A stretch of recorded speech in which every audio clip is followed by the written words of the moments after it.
knows owning a project means owning the right tools. And during Craftsman Days, you can save big on what you need from a brand you trust. Get a free Select V20 tool when you buy a Select battery 2-pack. Plus, get your choice of a V20 string trimmer or leaf blower for only $99. Find these savings and more today. Lowe's knows home improvement. Valid through 7/10. While supplies last. Selection varies by location. All 650 acquisition fee, Telluride RG 510849, MSRP 38305, Forte LXS RE 780 169, MSRP 21820. Includes all rebates and incentives. Must finance through Hyundai. Excludes tax title and license. See dealer for complete details. Offer valid through 6/30/2024 with approved credit dealer stock only. Hey Jeff, I hear you've got the Kia Summer Sticker Sales event going on right now at Gossett Kia South on Mount Moriah. Give me some scoop. Randy, the scoop is I'm ready to put you in a new Kia for less. 2024 Kia Forte LXS 41 MPG Highway, $199 a month, $34.99 due at signing. How about a 2024 Kia Telluride LX 357 a month, $39.99 due at signing, 24-month lease. Plus 0% for 48 months on 2024 EV9. And every Gossett Kia comes with a 10-year, 100,000-mile powertrain limited warranty. So whether you live in Horn Lake, South Haven, Olive Branch, or Memphis, you'll be happy at Gossett Kia South on Mount Moriah. Gossett Kia South, 2680 Mount Moriah, or online anytime. KiaMountMoriah.com. We are real sports talk. Sports 56 WHBQ. Available on your radio dial at 560 AM and 98.5 FM, as well as around the world online at sports56whbq.com. Take us with you everywhere by downloading the Sports 56 app. And at home, just say, Alexa, play Sports 56. Wherever you are, stay tuned in to real sports talk. Sports 56 and 98.5 FM. We are Sports 56, WHBQ Memphis, and W253 DF Memphis. Flynn Broadcasting Stations. Oh, yeah. It's time to get up and get your day started. Morant. Oh! A jawbreaker! It's Sports 56 Mornings with Greg Gaston and Eli Savoy on Sports 56 and 98.5 FM. The first hour of Sports 56 Mornings is brought to you by the Big Green Egg. Now, here are your hosts, Greg and Eli.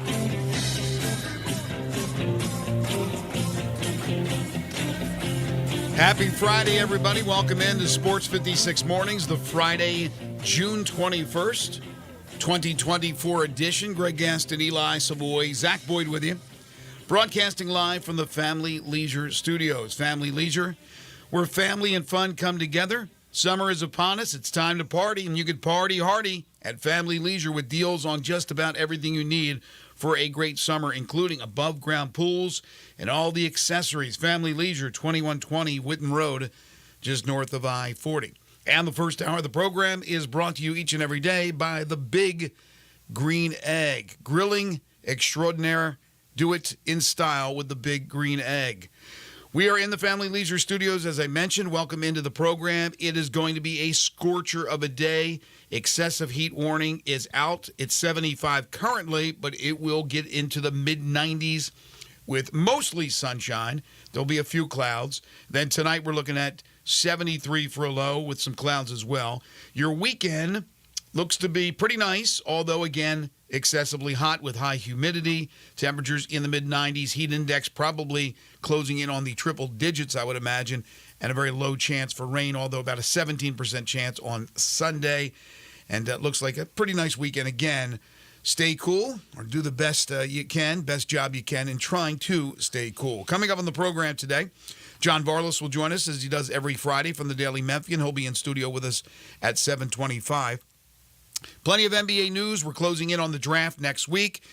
The first of the 3 coaching openings have been filled. We'll talk about the decision by the Lakers to go with J.J. Redick. Also, an NBA trade has taken place. We got some other NBA news that we'll get to. Also, news from the University of Memphis basketball team, as there is just about every day. And this one, very interesting, from a former player, a walk-on player, who said that, quote, it was the worst experience I've ever experienced. We will talk about Joe Cooper's words in an article written by Parth Upadhyay at the Daily Memphian. It was an emotional night, but an incredible night last night in Birmingham at Rickwood Field as they honored the Negro League players, but also Willie Mays, who passed away earlier in the week. We will talk about that on the program today. A topic that I was going to get to yesterday, and I lost track of time and never got to it, but we do want to talk about NCAA basketball tournament expansion. It's not 100% going to happen, but there are now a couple of different scenarios that will increase the number of teams in the tournament. Is this a good thing or a bad thing? We will talk about that on the program today. Got a little more on Memphis. I mentioned Memphis basketball and Memphis recruiting. The College Baseball World Series final series about to start tomorrow between Tennessee and Texas A&M, best 2 of 3. We'll have 10 in a row, the game show that has swept the nation. That'll come your way at approximately 9:30. And, of course, we'll take your calls, your texts. We always enjoy hearing from you. Sissy's Log Cabin listener lines, 901-360-8255. That is your lineup for today. How are you? I'm a little sore today. What'd you do? You didn't work out. I know that. No, I did that. Well, let's not get crazy here. I'm not that dumb. No, went out to the St. Louis Church Hole in One last night. Hit 3 buckets of balls. I'm feeling 3 buckets? Yeah. Oh, my gosh. And the worst part was I hit the first 2 buckets, like, pretty much back-to-back.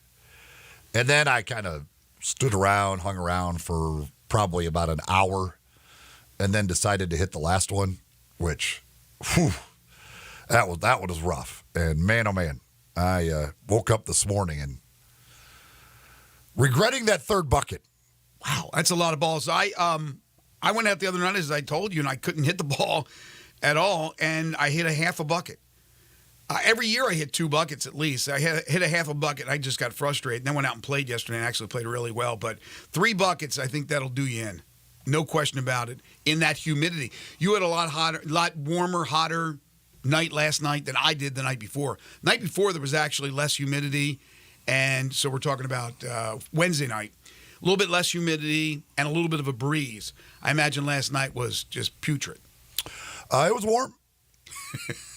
got to sweat it out. Got to sweat out a lot. But I replenished my fluids very well. Did you? Yes. Few cold ones? Yes. Yeah. There was plenty of fluids going into the body. How long of a process with you hitting 2 immediately, mingling, having a few drinks, hitting another bucket? How many hours were you there for? I don't know, 3.5. Yeah. I don't know. I don't remember I have no idea really what time it was when I left. I think it was probably 9:30, something like that. So yeah, it was probably about 3 hours. It was the first time that I've ever gone to the hole in one and hit from the far left, which is bays 1 and 2. I've never hit from that side and that angle, which I thought was a good angle. I just couldn't hit it well. Usually I am on the far right. I don't know. I think last night I never went down and checked. But if I'm not mistaken, Scotty Scheffler was hitting from number 9 last night. It was incredible. I have no idea who was hitting from number 9. I don't know if it was different people or same person the whole time, but it just was constant. It was what Wes kept announcing. Number 9? It was number in the 9? 5-foot circle, number 9, 9, 9. In the 3-foot circle, 9. In the 1-foot circle, 9. I think there was 1 hole in 1 from 9. There were 2 hole in 1s while I was there. I think one of them was from number 9. Jeez. I don't know. It was. I think Scotty Scheffler may have came over, hit from number 9 last night, and just dominated. Whoever hit from number 9 probably had to have, I hope they had like a truck to take all the prizes out of there. Jeez. Wow, how about that? Yeah, when I was there that night, even though I only hit a half a bucket, we stayed around for a while. I don't think there was a hole in 1. I don't think there was a 1-footer when I was there. So last night, yeah. Well, if it wasn't Scotty Scheffler, it was certainly Rory McIlroy because we know he's not playing. That might, yeah, maybe it was Rory. Maybe this is how Rory is clearing his head and getting ready for the Scottish and British Opens. I don't know. It was incredible. Whoever it was. So, real quick, and I know this is not your favorite topic, Stephen A. Smith, but I saw this yesterday, and I'm stunned. I know he's popular, and I know he's one of the most important figures at ESPN. I wonder what his ratings are, though, on his morning show. I'm just curious. But he's outspoken, and entertaining for those who like his style. I mean, I don't mind it. I know you are not a big fan of it. But according to reports, ESPN's opening bid to retain Stephen A. Smith, I guess his contract is up, their opening bid, $18 million per year. And according to the report, they are $7 million a year apart in negotiations. Stephen A. Smith, he is telling us that he is worth $25 million a year. Is he? Again, I'd love to know what kind of ratings they draw for his show, like as compared to, let's say, McAfee's show. 25 million. You can look that up. You can get that? Yeah. What am I looking under? Nielsen? You can go to what's the website? Sports Media Watch post the ratings all the time. Do they really? Okay. Yeah. All right, I'll look for that. But again, not knocking it. I know he's very popular. And like I said, I don't mind. I don't mind when he goes off, and just sometimes he talks about topics, and I just think it's forced. But $25 million, that's their first offer, 18, so $7 million apart. Wow. That's a stunner to me. I know they make money hand over fist at ESPN, but again, I'm just curious about where he comes into play as far as that money.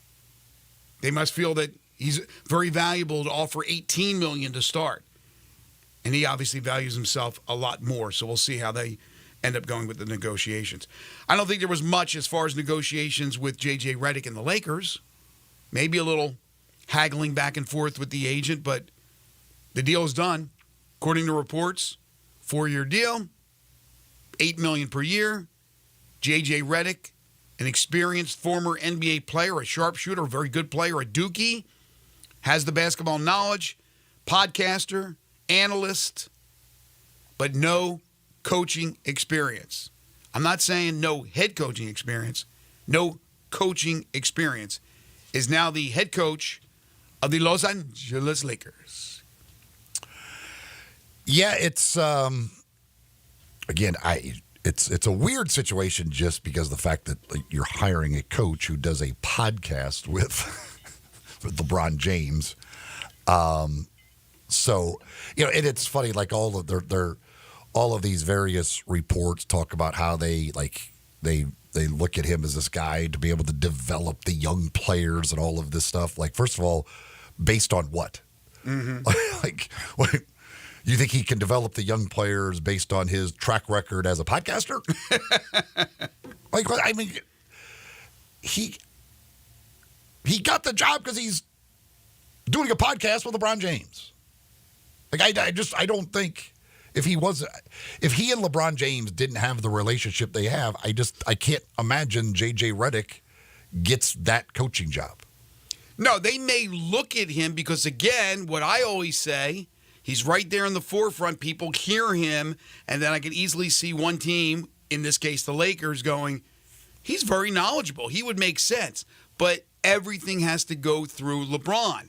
And having that relationship that he does with him on the podcasts, obviously LeBron not only likes him a lot, but he thinks that he can do a very good job basically as 1B to his 1A, because LeBron is running the show. I'm not saying LeBron is mapping out a certain play at the end of a game, but LeBron James, everything is running through LeBron James. If you don't think he's coming back to Los Angeles, all this crap they're talking about with him, maybe Phoenix, maybe somewhere else, he's going to be back in L.A., he's going to be playing for J.J. Redick, he's going to still be calling the shots, he's still going to be involved in this draft.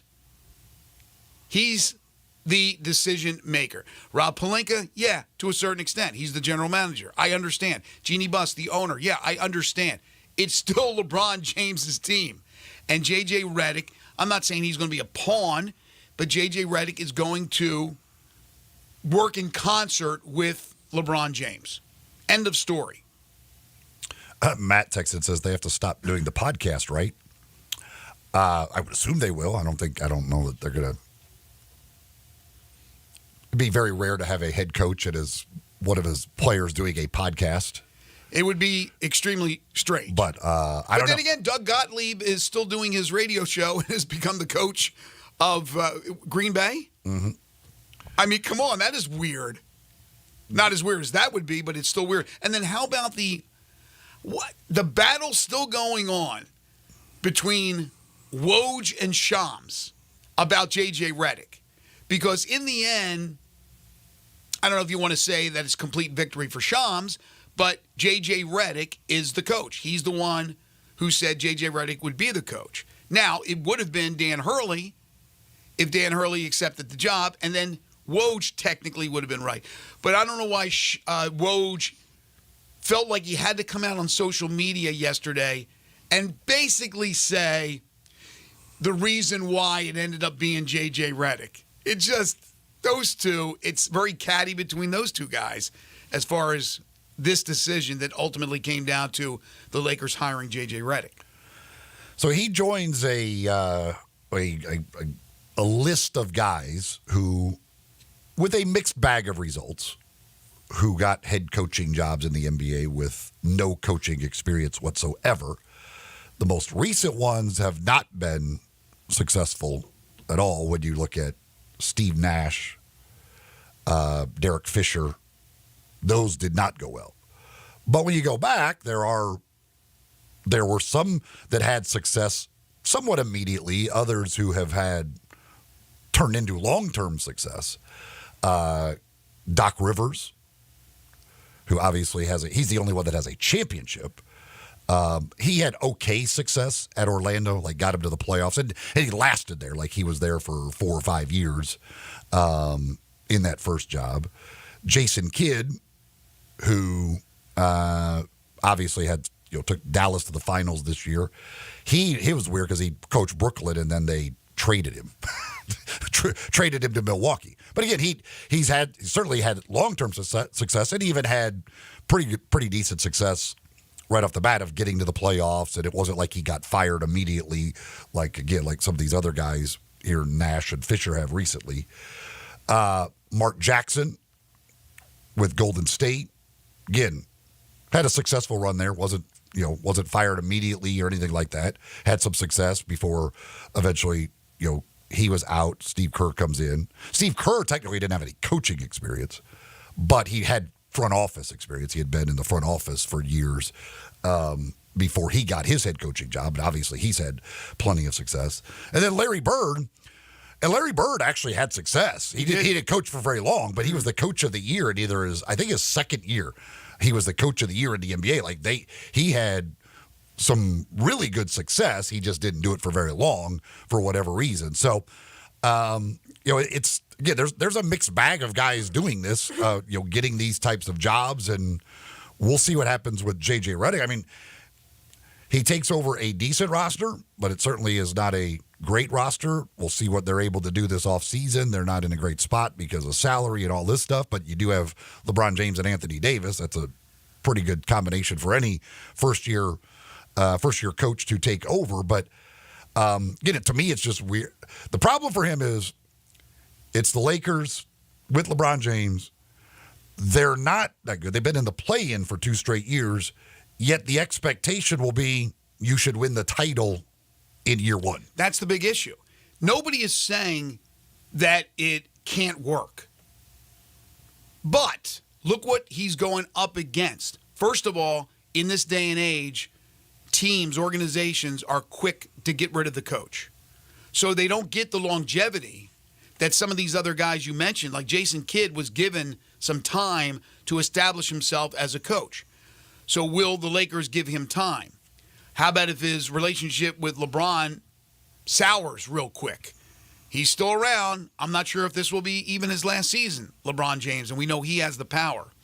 So there's a lot of things, plus the team is aging. They're good. They're not great. And the expectations, like you said, Eli, are extremely high. So there's a lot of things going against him. One of them being no experience. But again, it doesn't mean that a guy who has the knowledge of the game of basketball like he does and will certainly be a player's coach, there's no question about it, it could work out. It wouldn't be shocking if it worked out. But again, I still think here's J.J. Redick. They're listening to him. He makes sense in what he's saying when he's analyzing the game. Why not give him a shot? And then it doesn't hurt when you are doing a podcast with Mr. LeBron James. We'll see what happens with Cleveland and their opening. Again, it still seems like James Borrego. Detroit has been given permission to talk to a couple of assistant coaches that most novice fan has never heard of. So we'll see where they go, if there's still some big names in the back of their pocket. You had to think that Trajan Langdon had an idea of maybe which direction he'll go in once he got rid of Monty Williams the other day. And some people thought that J.J. Redick would get the call. But obviously the Lakers were in negotiations with him. And for J.J. Redick, this was the move that he needed to make. Raider Corey points out the Lakers' 8th coach since Phil Jackson left. LeBron's 4th since being in L.A. Yeah, that's what I'm saying. You don't get a lot of time. You got to win right away, or you can be in big trouble. The thing, they feel like if you've got LeBron James, you're supposed to win the title. And again, that roster is just not good enough. Mm-hmm. I mean, Darvin Ham took him to the conference finals last year, 2 seasons ago, and he's out the next year. There's no. Again, he's going to be expected to win big this year, and that's just an unfair expectation in all likelihood. We'll see what they do with that roster. I don't see how they could dramatically improve the roster with salary and everything else that they have right now. I just don't see how they can make this suddenly would become a drastically better roster than what they have. Yeah, poor Darvin Ham. You show that resume blindly to somebody, and they look at that and go, okay, those were your 2 years coaching in the NBA? It's pretty successful. You didn't win a championship, but that's pretty successful. And yet he's gone.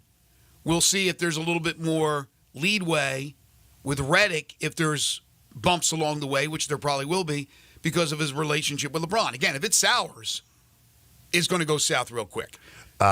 Mac texts in on the Sissy's Log Cabin listener line, says Lenny Wilkins had great success as a coach, but Redick is no Lenny Wilkins. I don't know if he is. Lenny Wilkins is a completely different situation because he was actually started as a player coach. Mm-hmm. He didn't get just a coaching job with no experience. He was still playing and became a player coach. So he's in a whole different category than all these other guys. He's almost in a separate category, almost all by himself. Oh, Bill Russell was a player coach. But yeah, Lenny Wilkins was a player coach, no question about it. But he did have a lot of success, no question about it. Also, from the NBA yesterday, we'll see how active it's going to be. It certainly will be Wednesday and Thursday, I would imagine, during the draft. But maybe there'll be some more moves happening before we get to Wednesday. There was a move yesterday. According to reports, the Chicago Bulls sending guard Alex Caruso to the Oklahoma City Thunder for guard Josh Giddey. Thoughts? I think it's a good move for both teams. And a good move for both players, quite honestly. I think it is a very smart trade. Giddey needed Now that Oklahoma City has to re-sign Caruso. He's going into the final year of his contract. But I would imagine they will be able to get that done. I think Giddey needed a change of scenery. He was kind of, even though he was getting minutes, he seemed to be kind of pushed out of the He needs a ball in his hands. Rotation. And he's not going to have that in Oklahoma City. Right. In Oklahoma City, you got Shai Gilgeous-Alexander. You got a bunch of young stars. Giddey had that off-the-court thing that was squashed, but I don't think that was a factor. He goes to Chicago, new lease on life. Obviously, their situation with Ball doesn't look promising, who's been out for, the last couple of seasons. So it's a new lease on life for him. And as far as Caruso is concerned, people love Caruso. He's a really good defensive player. He's what you call a pain in the you-know-what. And I think his veteran presence can help out the young Oklahoma City Thunder. So, yeah, I think there's people who believe that Oklahoma City fleeced Chicago. Maybe they did. But I still think Giddey's a pretty good player, a player that's capable of throwing up some triple-doubles, given that he is given the ball and can run the show in Chicago. All right, we got a lot more to get to. When we come back, John Varlas joins us from the Daily Memphian. One of our great sponsors is Dinstall's Fine Candies and Chocolates. They've been making them for over 122 years. Think about that, over 122 years. Summer Sizzler special this week is the pecan pralines. Rich, creamy maple praline with crisp pecans. I love pecans.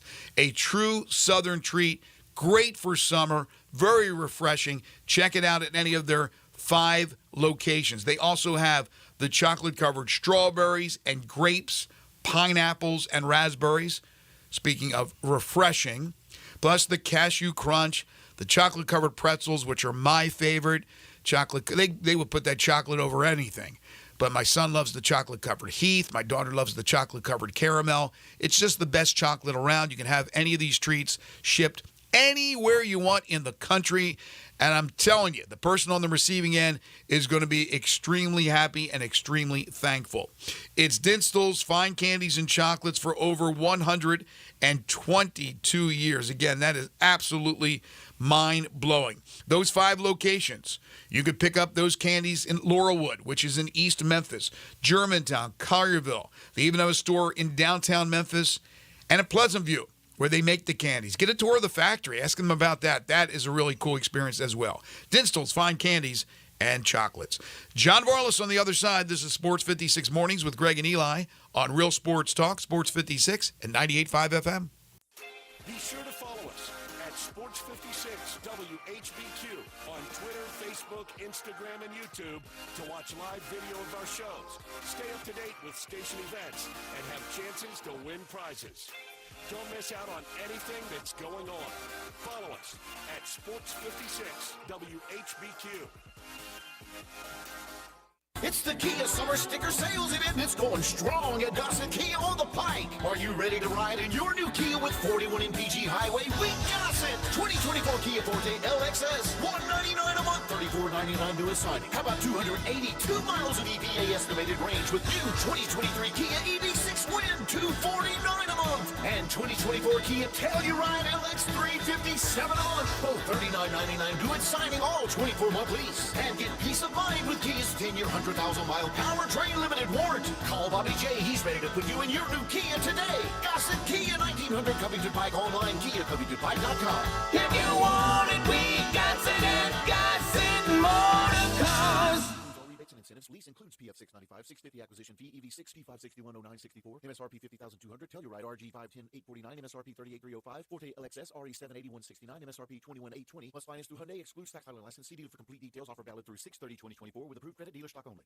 Summertime's finally here, and that means it's time to party. Lucky for you, Family Leisure is having a summertime to party sale. Now, what's all included in this party sale? Practically everything. 24-foot above ground pools for as little as $19.99. All ladders, filter systems, and even robotic cleaners are 20% off. Come in and look at all of the in-stock patio furniture Family Leisure has. Plus, it's up to 50% off. Play gyms for the kids, that's $1,000 off. Patio umbrellas, take 20% off. You can get a 4-person hot tub for just under $3,000. We know you're really going to just use it for yourself. Family Leisure has discounted pricing on all in-stock pool toys and floats while the supplies last, so you better get in quick. Plus, Family Leisure has special financing available. Just ask an associate for all the details. Summertime means party time, and Family Leisure is ready for any party. Family Leisure, Whitten Road at I-40, where family and fun all come together.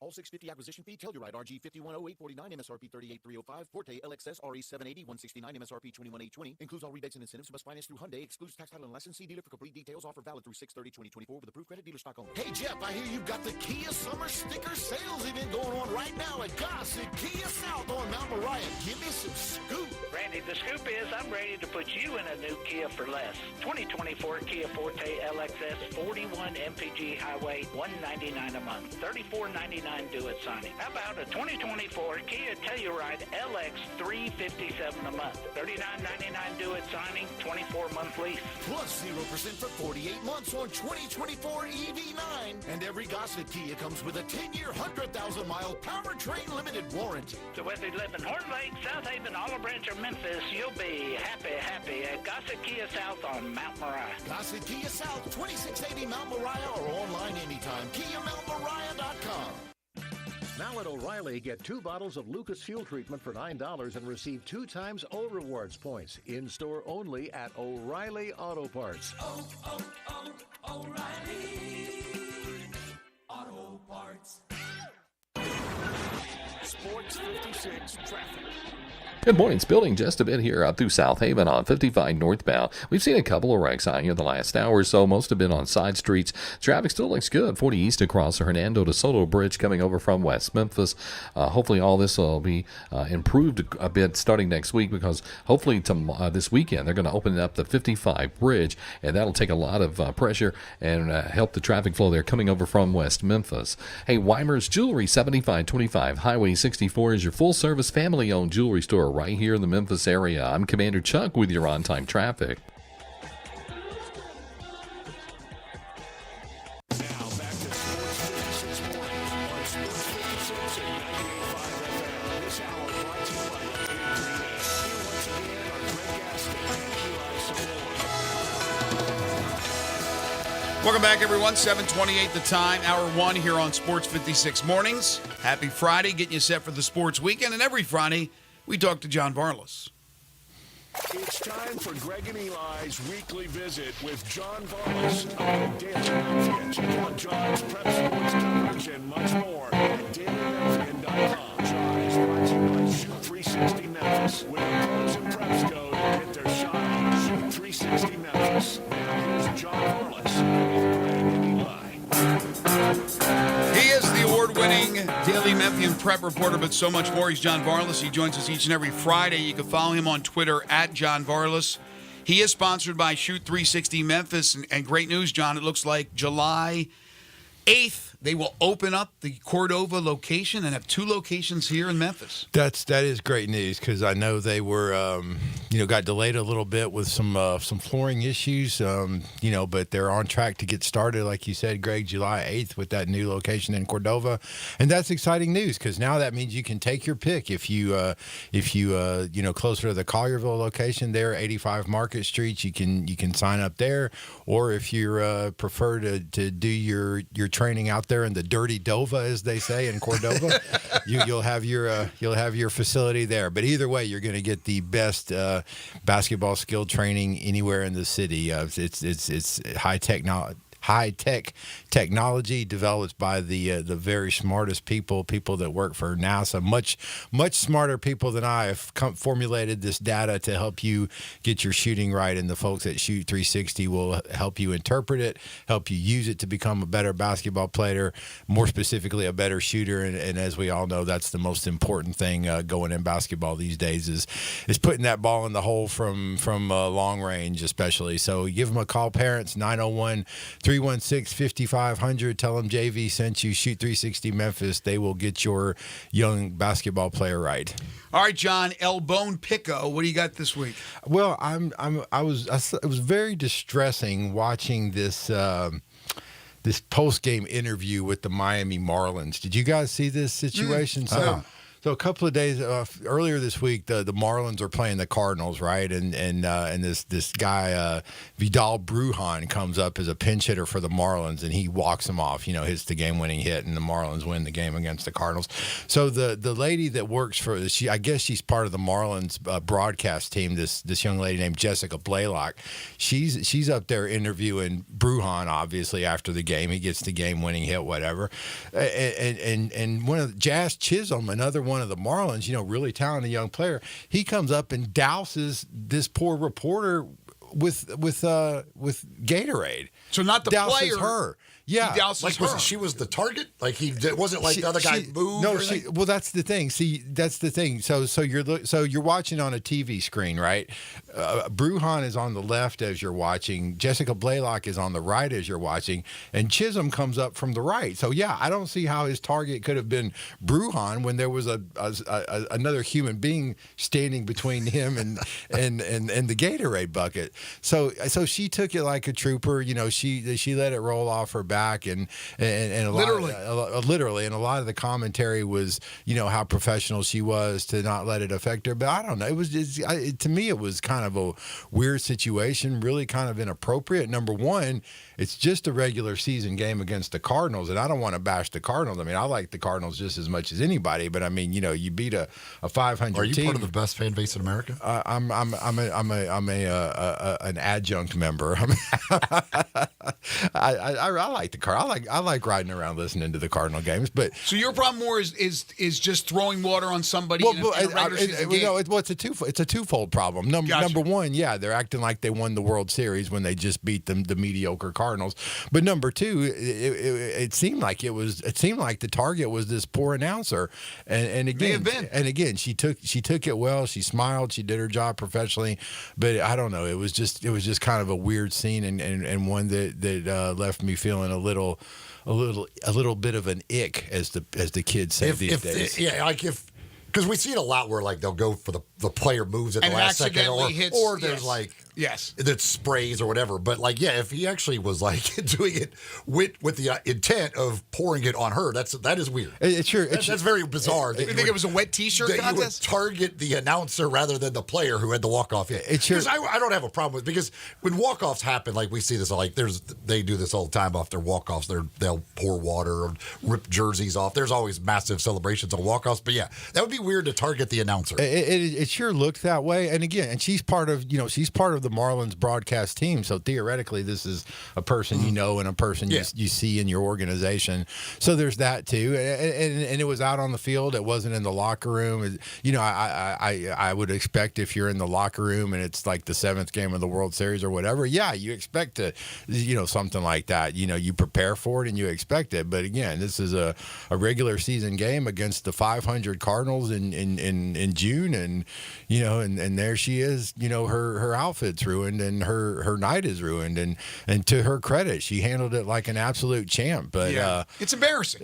You know what? Even though she didn't show it, I'm sure she was embarrassed. I'm sure she was, and I didn't like it. So my bone is with Jazz Chisholm. Don't do that anymore. You're a great baseball player. Just concentrate on that. You brought up the Cardinals, and I know most overrated player in baseball according to the other players. Oh, is that right? Really? I like him as a player. He's a good player. I don't. In the player poll, he was voted the most overrated player in baseball. All I know is with the Marlins, they got a De La Cruz, just like Cincinnati does, and every time I'm looking at like home run hitters, like he seems to hit a home run all the time. But speaking of the Cardinals, last night they're playing at Rickwood Field, the oldest ballpark in the country. They honored the Negro League players. They honored the legend Willie Mays, who passed away a couple of days ago. Cardinals ended up winning the game, but it was part of a 3-day celebration, which was really fantastic, emotional, poignant. The stories Reggie Jackson told. We'll get to that later on in the show. But I just wanted to get your thoughts before we get into what's happening here in Memphis, especially with the AD search at the University of Memphis. Wanted to get your thoughts on the great Willie Mays and where he stands. We kind of went back and forth, Eli and I, that he's either one or two. Greatest player of all time.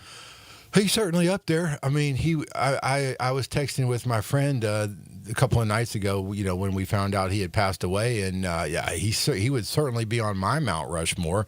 I mean, I think you got to kind of, with baseball, you got to kind of separate pitchers and position players. But when you talk about, the very best guys that ever picked up a baseball bat, Willie Mays is on that short list with Hank Aaron and Babe Ruth, and I don't know, maybe Ted Williams, maybe Lou Gehrig, maybe Barry Bonds if you prefer.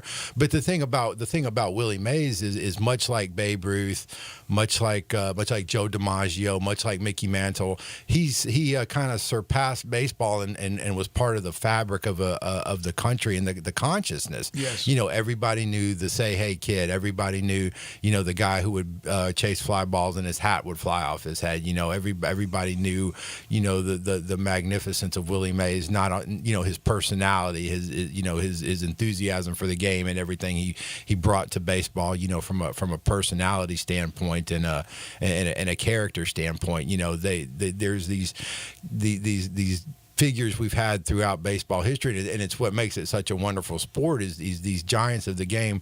Not only were they so wonderful on the field, but they transcended what they did on the field, and they've become part of the culture. Maybe more so than any other sport, and I think that's possibly because baseball is the oldest professional sport we have. But you can throw out Joe DiMaggio's name, and people know what that represents.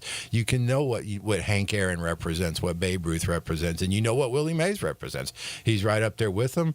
I'm sorry I wasn't old enough to have ever seen him play. I mean, I was probably 4 or 5 years old when he retired, so I have no memories of him as a player. But the highlights, there's an excellent biography of him out that I've read that's just tremendous. Lots of great stories. And no, he's an icon. And man, to live 93 years and be like one of the greatest athletes of all time. I mean, that is a life.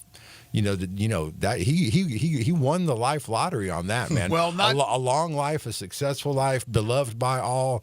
One of the very best in your profession. I mean, that God blessed Willie Mays for sure. You're right, but it didn't start out well. It didn't start out well. That's the whole point about this, and playing with then the Birmingham Black Barons. Now, of course, the Birmingham Barons. And the racism that he had to go through, the Reggie Jackson story, again, we'll get to this later on, just incredible about being down there in Alabama at Rickwood Field. Ironically, John, yesterday we were talking about the list of Alabama natives that have gone on to become Major League Baseball players and some of the greatest that ever played. Willie Mays, Hank Aaron, Willie McCovey, Ozzie Smith, on and on and on. Last night, I don't know how many home runs were hit in the game, but the first home run in the first inning by the Cardinals was hit by Brendan Donovan, Alabama native. Well, how appropriate. And actually somebody had tweeted a list in as part of the Willie Mays tribute of not just baseball players, but great athletes from Alabama. All the guys you mentioned, plus Bo Jackson is from Alabama. Charles Barkley. Jesse Owens is from Alabama. I mean, it's just, and there's many, many more too.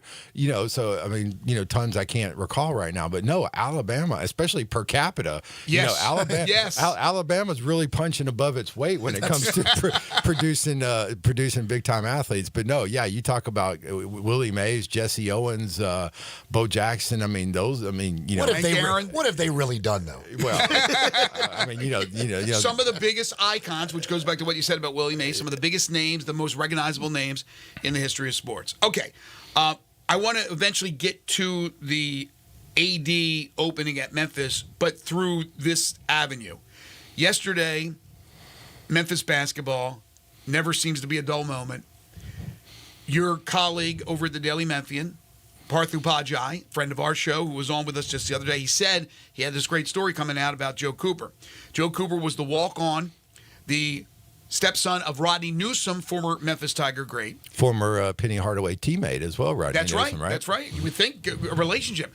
But you would also think that Penny Hardaway had to be the one that gave him the green light to walk on to the team. The kid went out there, got his grades together for the second semester to be eligible, so I give Joe a lot of credit. And then when he was called upon in a season in which they had a bunch of injuries, not unlike the Grizzlies, not as bad, but still some bad injuries, he came in and played admirably.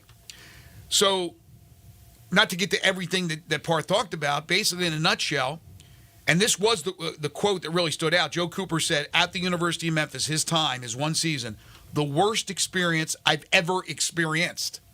Hammering Penny Hardaway. And basically saying that all I wanted was clarification. I wanted to know where I stood.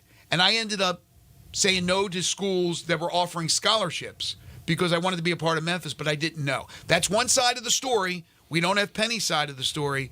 But in this day and age, kids, adults, it doesn't matter. They're not afraid to voice their opinion and worry about repercussions. What did you think of the story?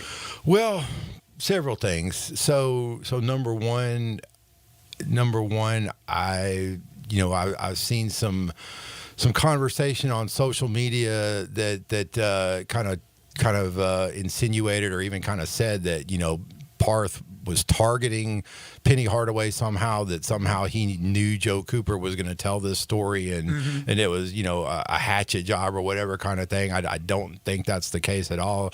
I haven't spoken to Parth about this, but I don't know necessarily that he knew Joe Cooper was going to say what he was going to say. I mean, a player leaves the program. It's a natural thing for the beat writer to maybe try to get in touch with him and say, hey, what happened? What's going on? What's the deal? Why are you leaving? I mean, that's a natural story that a beat reporter, I think, would do. So I don't know that necessarily he knew what Joe Cooper was going to say, but from Joe's perspective, and to emphasize, I don't know Joe, never interview him, never talk to him. I've spoken to his dad a few times. I like Rodney Newsom a lot. I liked him as a player. I like him now as a dad and just a guy.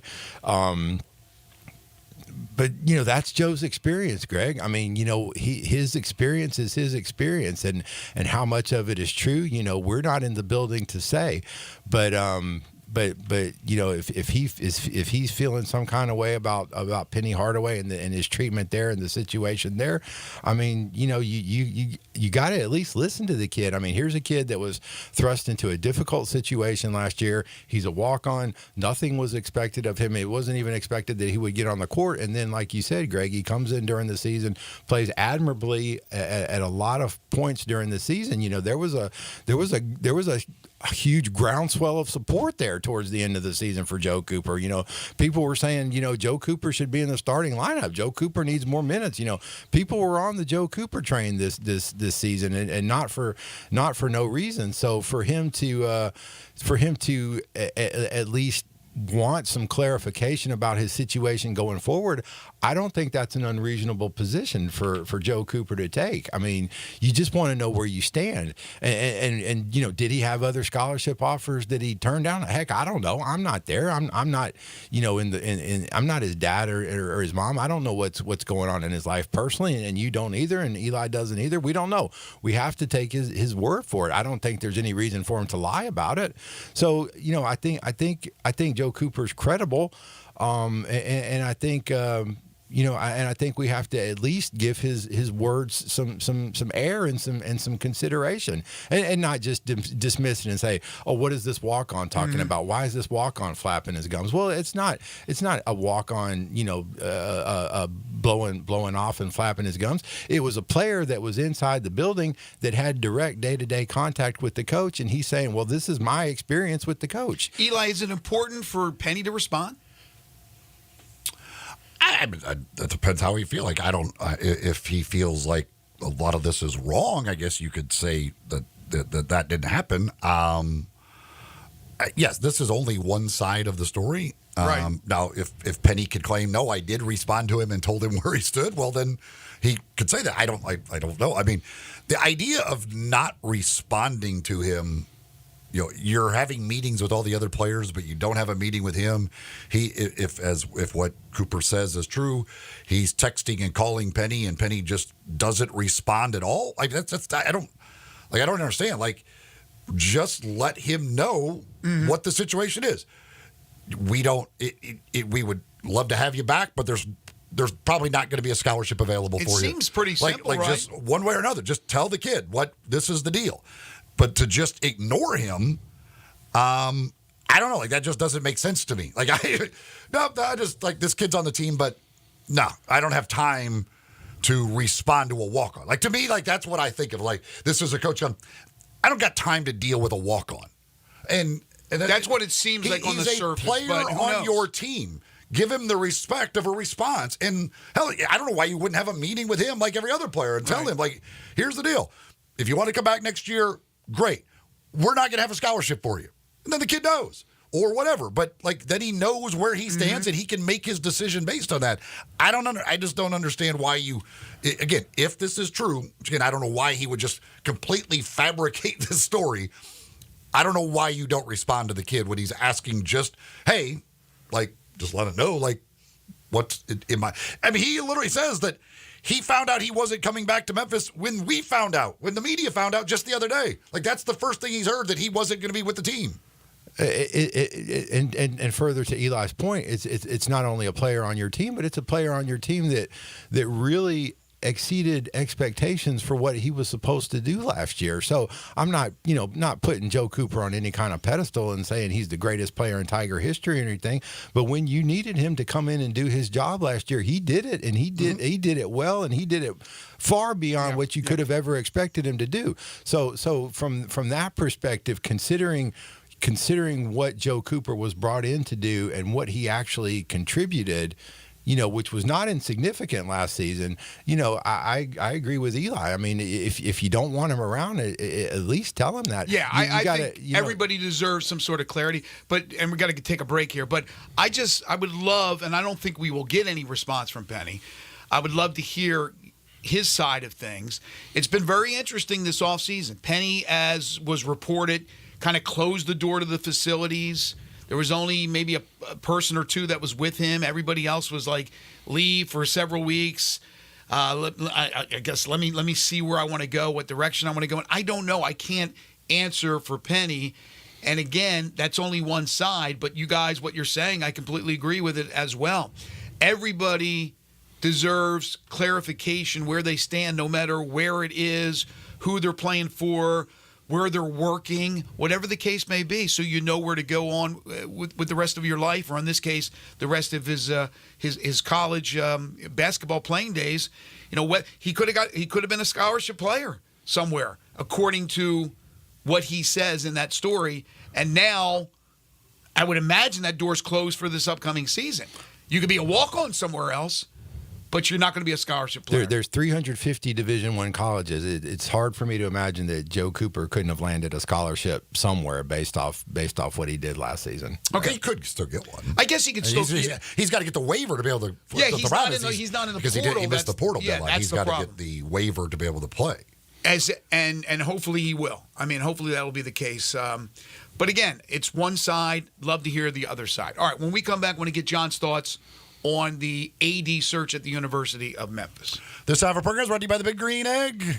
Going to be a little warm out there this weekend, but still, it's never too hot to be out there grilling, especially when you're grilling on the Big Green Egg, which is the best grill there is. Get it fired up this weekend, maybe smoke some ribs, or maybe you're cooking some steaks, whatever it is that you're looking for, whatever it is you want to make, the Big Green Egg makes it very, very easy to do. The egg accessories, get all the details at biggreenegg.com, or head to the Ace Hardware stores around town, Hamilton Fireplace as well. They are distributors of the Big Green Egg, and you can find all the different seven different sizes of the egg, all the egg accessories as well at those locations, or get online at biggreenegg.com. All right, more with John when we return. This is Sports 56 Mornings with Greg and Eli on Real Sports Talk, Sports 56 and 98.5 FM. We are Real Sports Talk. Sports 56 WHBQ. Available on your radio dial at 560 AM and 98.5 FM, as well as around the world online at sports56whbq.com. Take us with you everywhere by downloading the Sports 56 app. And at home, just say, Alexa, play Sports 56. Wherever you are, stay tuned in to Real Sports Talk. Sports 56 and 98.5 FM.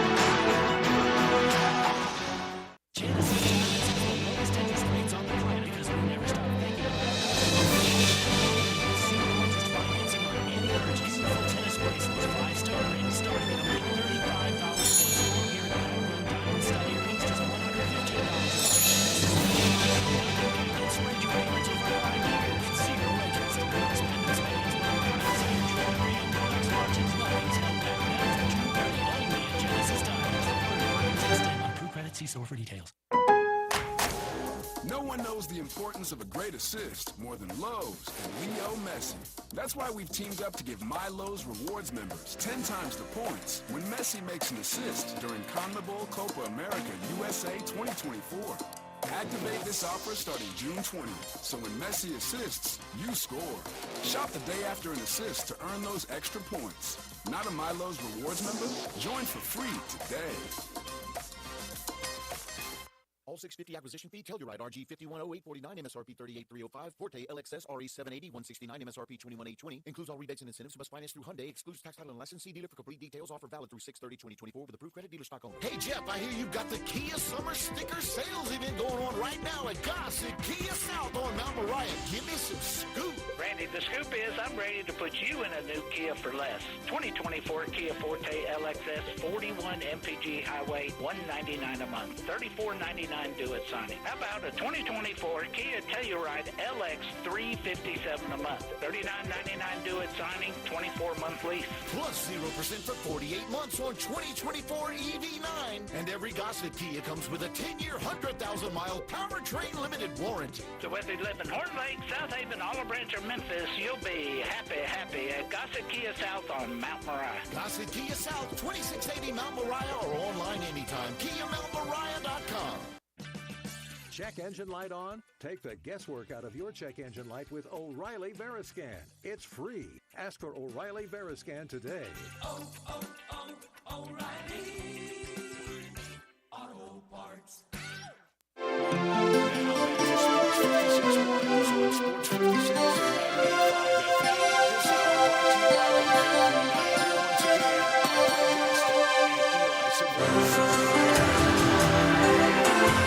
Welcome back, everyone.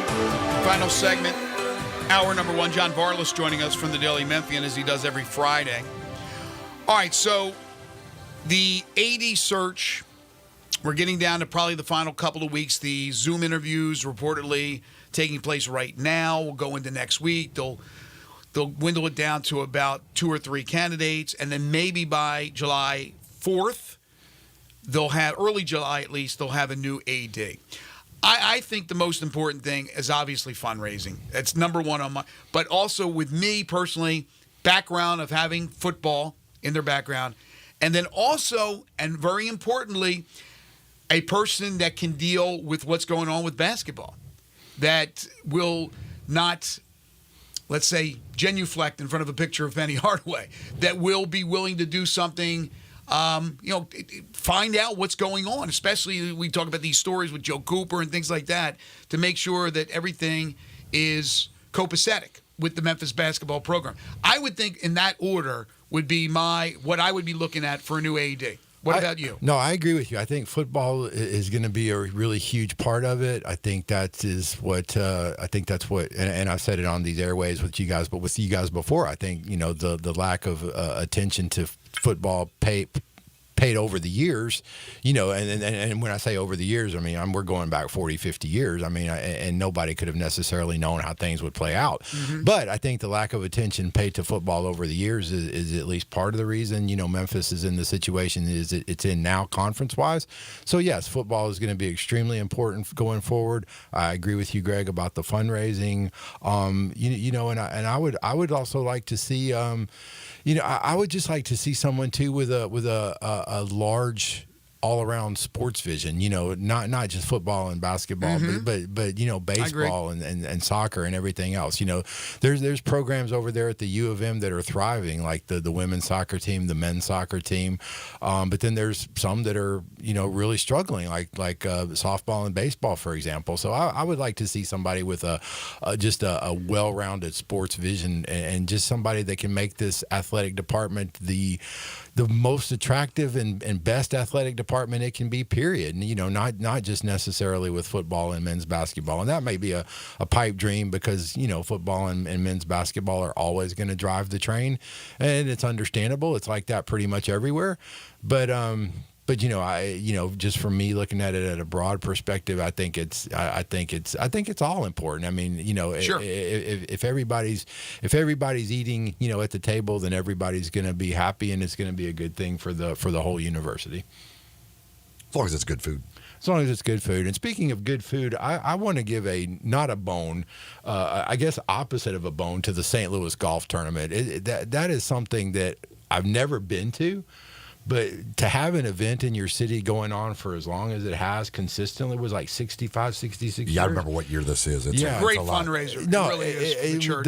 Right, and yet again, And the school. I don't know anybody over there. This is completely unsolicited. I've never even been to the thing, but to have something going on that long in your city, to me, it's just a really cool tradition, and I think it's awesome that they're able to continue doing it See, year when you after said, year. speaking of good food, I thought you were going to say you've been over there and you had the fried bologna sandwich. Oh, I wouldn't eat a fried bologna sandwich if you gave it to me. What do you got against fried bologna sandwich? Well, I'm very anti bologna.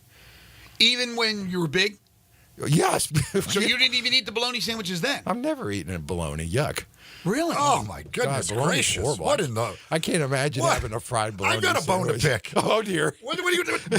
I love the fried bologna sandwiches here. You get them at a lot of different places. Yeah, well, I survived. Porky's has my a great entire one. childhood Central was, Barbecue was bologna sandwiches. That's Well- all I ever ate as a kid. And now the fried bologna, I had one last night. Oh my gosh, it's just absolutely delicious. Well, and hats off to you for enjoying it, and I'm sure St. Louis has a great one because everything it seems like they do with that event is a great event, and that was my whole point of bringing it up. It's a fantastic tradition. You know, we got the Liberty Bowl, we've got the golf tournament, the PGA event, and Go over there tonight. Make an appearance. Well, I'm going to be busy tonight, but I wish I could. Is tonight the last night? No, tomorrow night. Okay. Well, I've really never been, but it sounds like fun, and I just wanted to give the people out there their respect and their credit for putting it on year after year after year. That's a heck of an undertaking. It's a great event. Shout we out did Wes have a Quaker and all the texter great that folks. texted in and asked and wanted you to mention.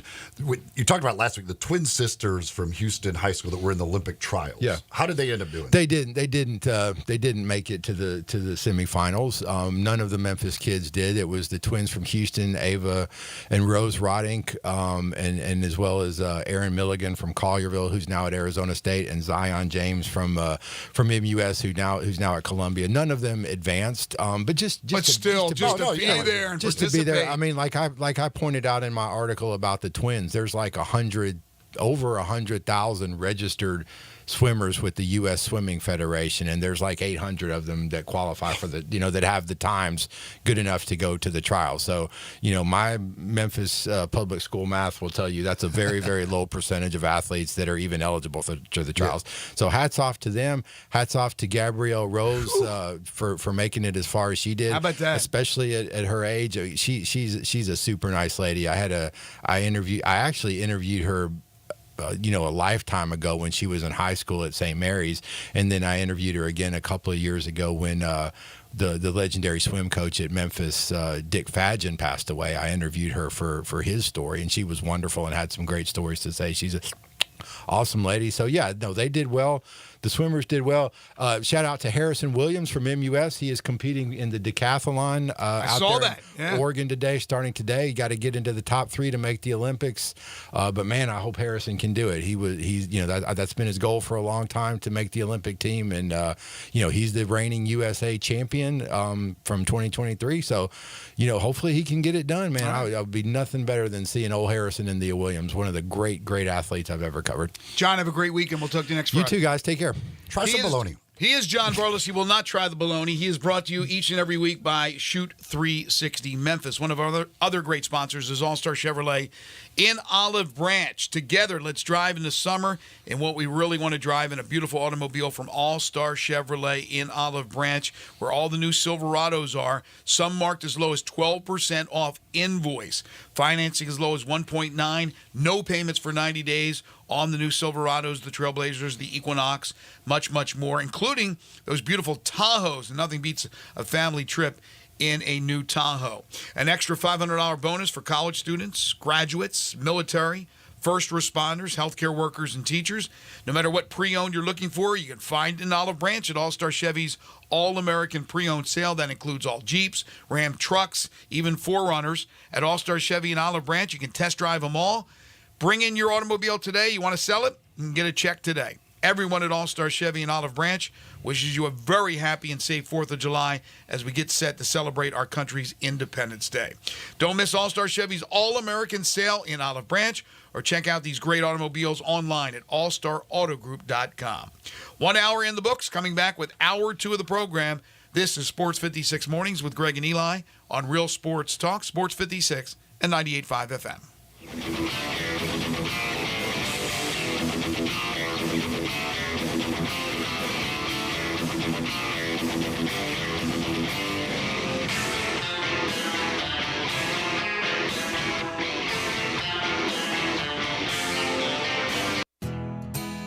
Nestled in the heart of East Memphis, located corner of Park and Cherry, is a beautiful residential neighborhood. I'm here at Town Village Audubon Park interviewing a new resident, Carolyn.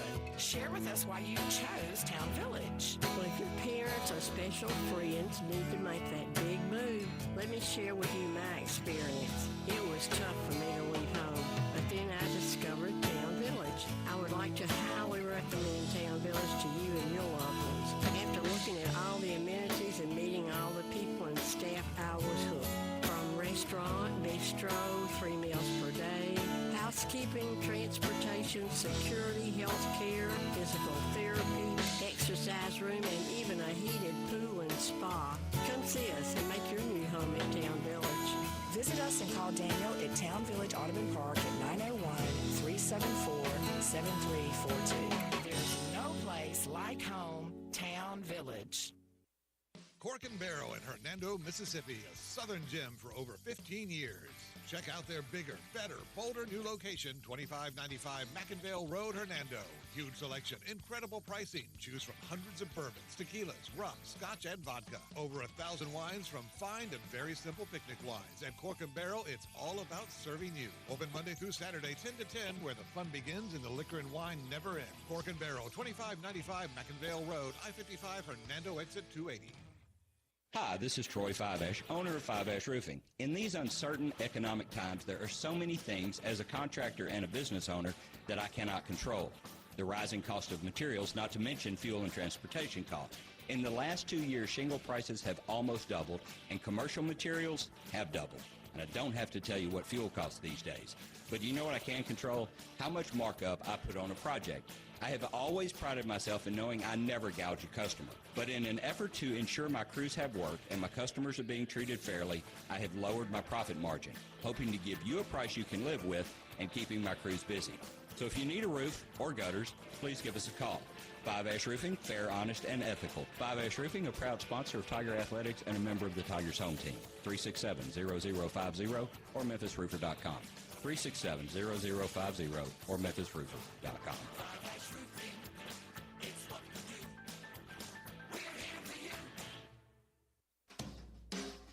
Summer's heating up, and so are the savings at Choate's. We've got 3 incredible offers to make your season spectacular. First up, our Grill and Chill with Choate's Summer Special. Upgrade your HVAC system and choose between a free Yeti cooler or a Green Egg grill on select systems. Then power through any outage with Choate's generators. Be one of the first 50 customers to buy a generator and score a massive 75-inch TV or an iPad. Also, don't forget about our tankless water heater offer. Purchase a tankless water heater from Choate's and receive a premium toilet free. Don't wait. These offers are too good to last. Turn to the experts with Choate's and call 347-8086 or visit us online today for your free estimate. Now introducing Choate's air conditioning, heating, plumbing, and generators. Choate's, let our family serve your family. It's the Kia Summer Sticker Sales Event. It's going strong at Gossett Kia on the Pike. Are you ready to ride in your new Kia with 41 MPG Highway? We Gossett! 2024 Kia Forte LXS, $199 a month, $34.99 to a signing. How about 282 miles of EPA estimated range with new 2023 Kia EV6 Win, $249 a month. And 2024 Kia Telluride LX 357 a month, both $39.99 to its signing, all 24-month lease. And get peace of mind with Kia's 10-year 100,000-mile powertrain limited warranty. Call Bobby J. He's ready to put you in your new Kia today. Gossett Kia, 1900 Covington Pike, online, KiaCovingtonPike.com. If you want it, we got it at Gossett Motor Cars. Rebates and incentives. Lease includes PF 695, 650 acquisition fee, EV6 P561 0964, MSRP 50,200, Telluride RG 510 849, MSRP 38305, Forte LXS RE 780 169, MSRP 21820. Must finance through Hyundai. Excludes tax title and license. See dealer for complete details. Offer valid through 6/30/2024 with approved credit dealer stock only. We are Sports 56, WHBQ Memphis, and OU253 Memphis. Broadcasting stations. Sports 56 traffic. Good morning. Has picked up a little bit more volume in the last few minutes over here on 40 westbound from Germantown Parkway all the way up to Sycamore View Road. Still moving right now, fairly decent on 40 east across the Hernando de Soto Bridge coming over from West Memphis. It has tried to pick up a couple of times there on 55 northbound up by Brooks, Elvis Presley as that traffic continues to build up from, let's say, DeSoto County up to South Haven. Hey, Weimer's Jewelry is located 7525 Highway 64 is your full-service family-owned jewelry store right here in Memphis. I'm Commander Chuck with your on-time traffic.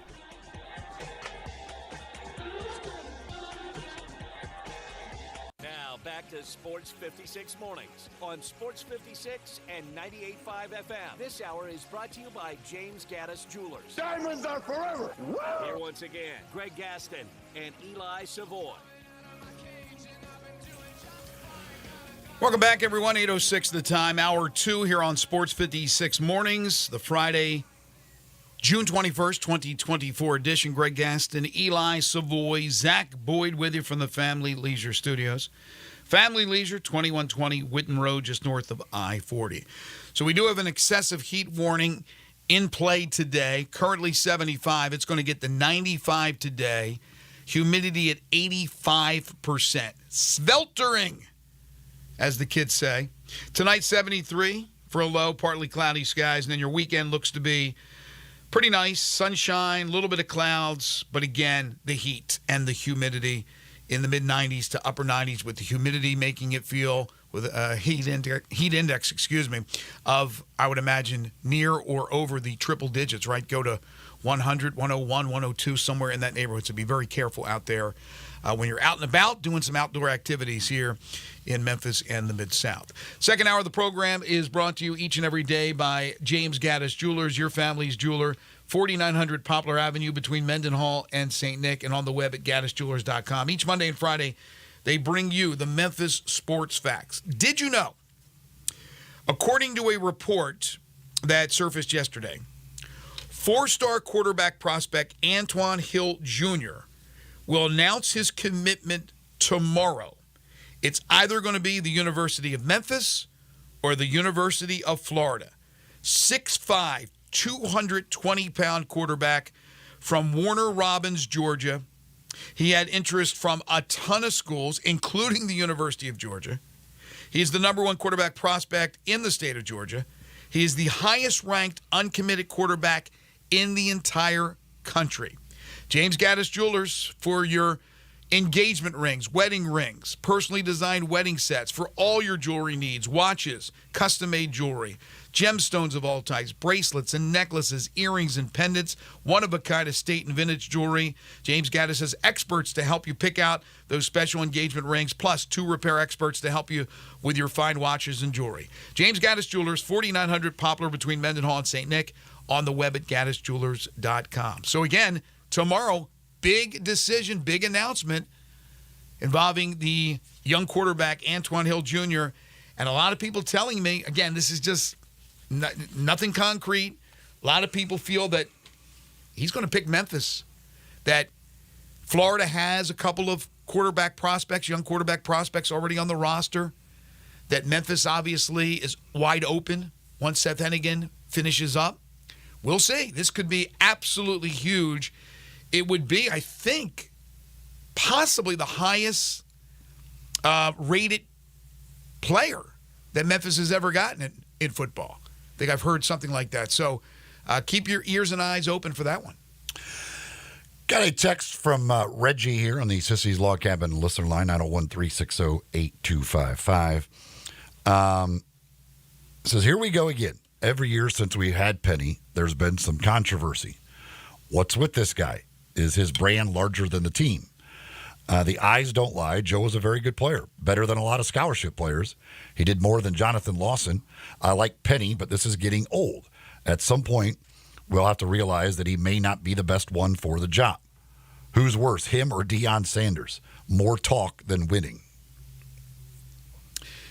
Well, he's going into year number 7, and it's a huge, important year because it will be the first year that he'll be coaching with the eyes of a new athletics director looking at him. And again, As I've talked about, and I talked about this yesterday on Sportstime with Brett and Bryant, that I believe this new AD is going to have total autonomy. I don't believe that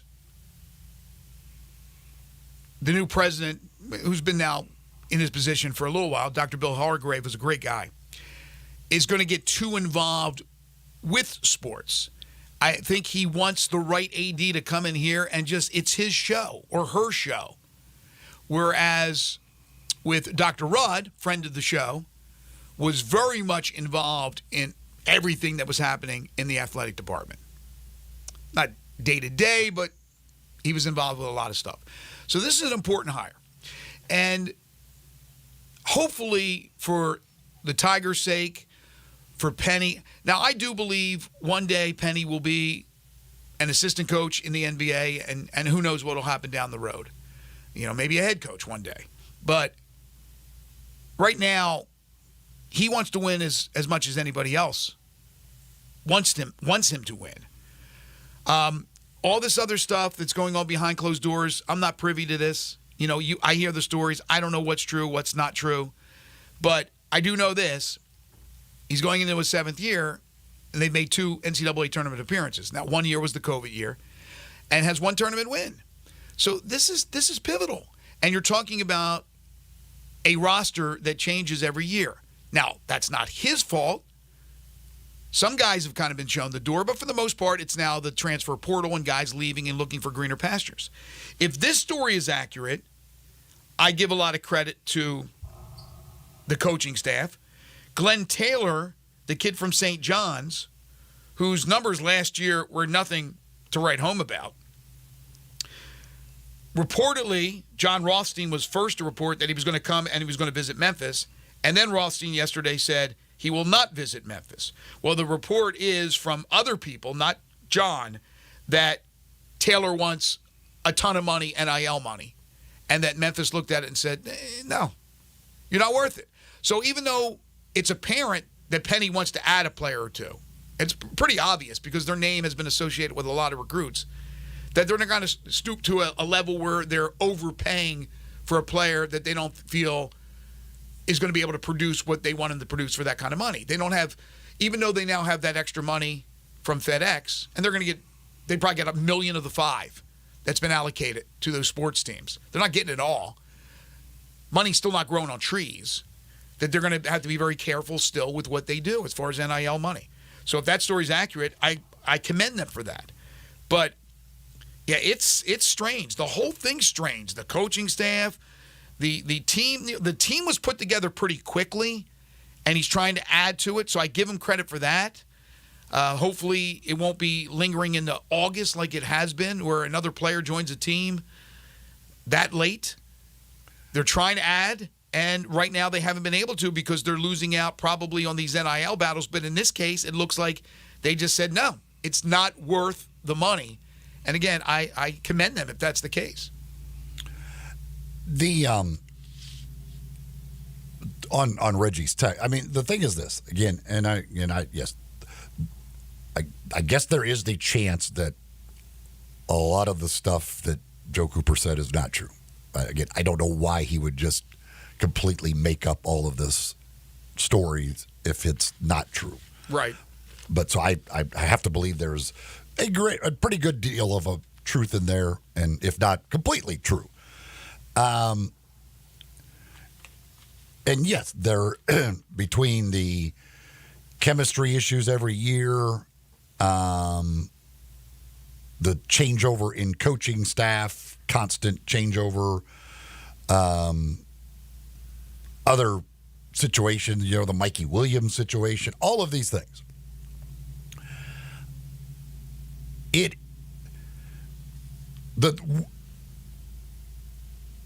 At the very least, the program is not a well-run program. It's been a lot of issues. Like, it's just not a well-run. This is not a basketball program that is being well-run under Penny Hardaway. I don't think you can argue. I don't think there's any way to argue that. So why that is, I don't know. But, you can go back when Tyler Harris left and said it wasn't his decision. Basically, he was run out the door. Others, I mean, it is a poorly run program. All right. And the results on the court bear that out. Yes, I mean, if it was a well-run program, it probably would have more NCAA tournaments and maybe have some NCAA tournament wins other than just one. But I don't know. I don't know how you can even possibly argue that at all. Well, like I said, this new AD coming in, when they finally decide, the committee and Dr. Hargrave decide on this person's going to come in having to have. They'll have the ability, certainly by the job description, but the cojones to make a serious move if we ever get to that point. And again, hopefully everybody hopes that they'll be able to get on a run. I mean, look, the conference is awful, but it was not good last year, and they finished 6th. So they got to get to the tournament. They have to win. They have to be successful. Maybe this young group, which doesn't really have they have really good, solid players, but no superstar players, that maybe they can come together. But I think they're going to need to, because, again, could you imagine you're the AD and you have to make that decision if it ever comes to that point? And you think it would eventually, if it continues, it would come to that point that you would have to relieve a legend of his duties? That's what you'll be known for. Would it be a popular move? Absolutely not. But is it a move that would have to be made? Well, you would think so. If things continue down this road, that's why this year is absolutely pivotal. Pivotal for that team to go to the tournament and that team to do well in the tournament, not just make an appearance. Now, even though you got to think the American Conference, the way it is, after last year's disaster, they bounce back and get the AQ. But if they don't get the AQ, I don't think it'll be for this season, but here coming up soon, it appears there's going to be expansion of the tournament for both the men and for the women. They didn't say the women, but it would mirror each other. So if the NCAA decides they're going to increase the men's basketball tournament by 4 teams, they're going to increase the women's basketball tournament by 4 teams. So the D1 conference commissioners have met. And according to reports, they are looking at 2 different formulas. One that adds 4 teams, which means you go from 68 because of the play-in games in Dayton, you go to 72. Or you add 8 to go to 76. Or you just leave it well enough alone. But when they compute all this stuff and realize that they can make more money or whatever it is, why they want the expansion, they're going to expand. I don't like it. I know there's been a lot of people that have had an opinion about it over the last 24 hours since that story came out that say it doesn't really matter. Who cares if it's 4 teams, even if it's 8 teams? That some of the teams that were left out this past year, they're going to be in. So maybe there's less arguments about who didn't make it. I still think there will be arguments. Whether you have 72, 76, 80, I don't care. There's still going to be arguments. I just think it's perfect. The NCAA tournament is perfect. I don't even care to have Dayton, but Dayton's fine. It's a great product. Why do you keep having to tweak it? Well, in the end, it's simply going to be, does it make more money? I know. And now according to at least one of the stories I read, the TV deal, the current TV deal with CBS and TNT, TBS, obviously all them, runs through 2032. And there is no, if just because they add more teams doesn't mean they're required to pay them more money. So if CBS and them elect not to, they could even if they do expand it, still pay them the same amount of money through at least 2032, and then a new deal will be done and you get more money then. So I don't know. Now maybe they've had conversations with them and have been told that, yes, if you do expand it, there will be more money for that. Who knows? I don't know if they've had those conversations or not. But in the end, I mean, that's all of these things are expanded simply to make more money. It's in the end, is it going to completely ruin the NCAA tournament? No. I mean, it's going to be. It just lessens the importance more of the regular season. I mean, every year, the bubble's pretty bad. You look at the teams, the arguments about who got in, who didn't get in, you're talking about teams with 11, 12, 13 losses. And you're like, oh my gosh, okay. Now you're going to be now to be if you go to 76, now you're going to be talking about teams 14, 15, 16 losses. They're like, oh, they didn't get in.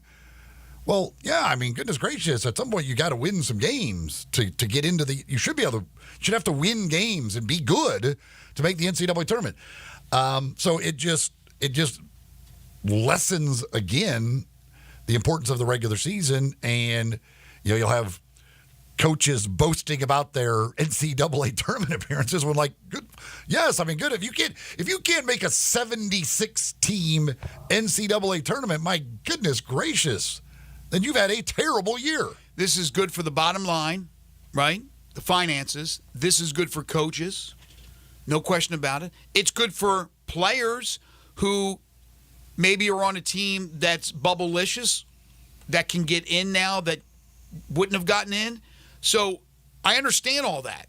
And it doesn't water it down completely, but I still don't like to mess with something that's perfect.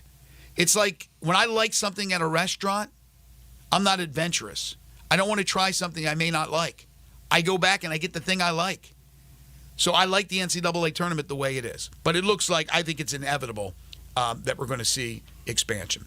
All right, when we come back, the night last night in Birmingham at Rickwood Field, more on that, some comments that were made, very, very interesting. Also, some comments made about the hiring of J.J. Redick in Los Angeles with the Lakers. We got other NBA news, some free agency news, the College Baseball World Series finale, best 2 of 3, Tennessee and Texas A&M begins tomorrow. Talk about that a little bit. Later on in the program, 10 in a row, the game show that has swept the nation.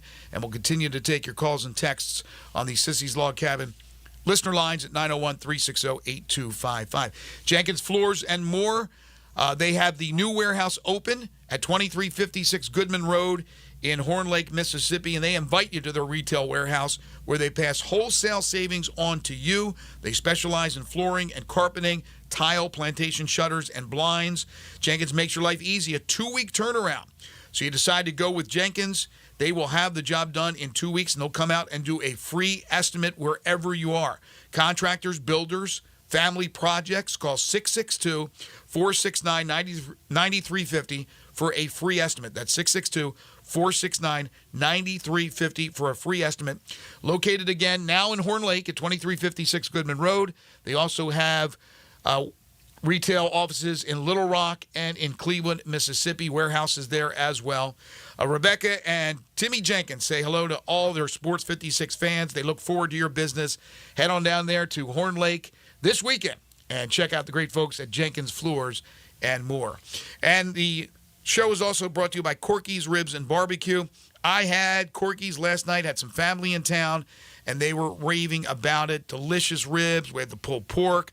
We had the cheese and sausage plate, which is outstanding. And the rolls they give you when you get an entree are second to none. I even had some of that spaghetti, which is delicious. It's Corky's, 4 locations, Poplar Avenue in Memphis, Poplar Avenue in Collierville, Germantown Parkway in Cordova, Goodman Road in Olive Branch. When you head over for lunch today, ask about their lunch special. You can get a third of a rack of ribs for $7.99 when you purchase an entree, whether it be one of their staples, of course, barbecue, a pulled pork plate, whatever the case may be, a barbecue sandwich, or their award-winning catfish plate, tamales, even burgers, absolutely out of this world. Corky's Ribs and Barbecue, open for lunch and dinner 7 days a week. You're tuned in to Sports 56 Mornings with Greg and Eli on Real Sports Talk, Sports 56 and 98.5 FM. Add a little fun to your lunch break. Join Johnny Radio for Sports 56 Happy Hour from 11 to 1 every weekday on Sports 56 and 98.5 FM.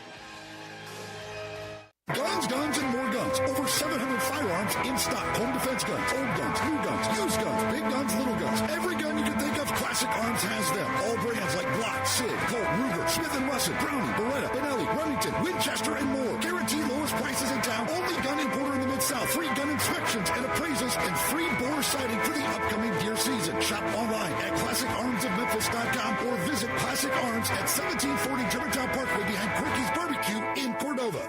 You or someone you know or care about has dealt with a difficult divorce. When facing divorce, you need the attorneys at Rice Law. Nick and Larry Rice lead the firm with 3 generations and 7 decades of experience. Located in Memphis, serving the entire state of Tennessee and North Mississippi. Rice Law is who you need to call. Simple or difficult divorce, they know how to handle it. Call Rice Law at 901-526-6701, or for more information, visit them at aboutdivorce.com. That's aboutdivorce.com. They say health is wealth, and I could not agree more. That's why if you or somebody in your life is living with everyday aches and pains, I want to tell you about Relief Factor. And I'm telling you, I can feel the difference. Relief Factor is a daily supplement that helps fight pain naturally. Naturally. Now that's a big deal. Developed by doctors. Relief Factor's unique formula of ingredients all work together to help support your body's response to inflammation. Instead of masking pain for a couple of hours, Relief Factor actually helps reduce or even eliminate your pain for good. Whether it's neck, back, joint, or muscle pain, if you're looking to feel better, live better, give Relief Factor a try. In 3 weeks, you will know if it's working because you'll feel it. For instance, I was sent Relief Factor to try, and I've been taking it every single day. I'll tell you what, I feel the difference every day. Go to ReliefFactor.com or call 1-800-4RELIEF. That's 1-800-4-RELIEF. Save on your first order. Don't let pain tell you how to live. Fight back naturally with Relief Factor. These products and statements have not been evaluated by the Food and Drug Administration. These products are not intended to diagnose, treat, cure, or prevent any disease or condition. They're taking care of beerness in Memphis, right on the river with Grind City Brewing and all of their great products. Look, this was a dream come true for a father and son duo. And if you have not been to that brewery right on the river, just to the north of downtown, you're really missing something special. And now you can't miss their products. Wherever you go, you see a brand new label. It's clean, it's beautiful, it's distinctive. You'll know Grind City Brewing, and of course you know their products like Poppy's Pills, that great Pilsner, or Tiger Tail, that very creative craft malt liquor. There's the new Thaddeus Amber Lager. That is absolutely a great light beer. There's the India Pale called Godhopper. It's outstanding. And then there's the Belga, the Belgian-style wheat ale. They keep bringing hits at Grind City Brewing. Listen each and every Sunday morning at 10 a.m. and join Ottawa Presbyterian Church for worship. Ottawa is an ACUSA church located in Memphis.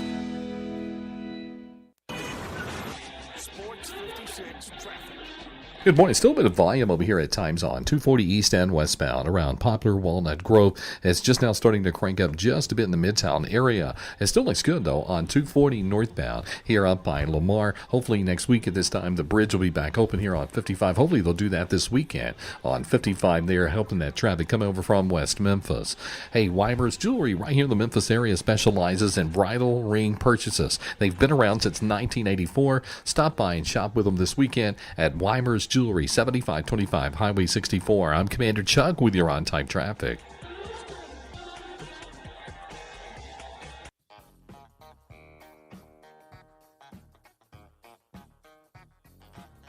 Now back to Sports 56 Mornings on Sports 56 and 98.5 FM. This hour is brought to you by James Gaddis Jewelers. Don't you just love it? Here once again, Greg Gaston and Eli Savoy. Text on the Sissy's Law Cabin list line says it's about the almighty dollar. That's it. NCAA has no concern about borderline teams getting left out. Yeah, no, they don't like True. It.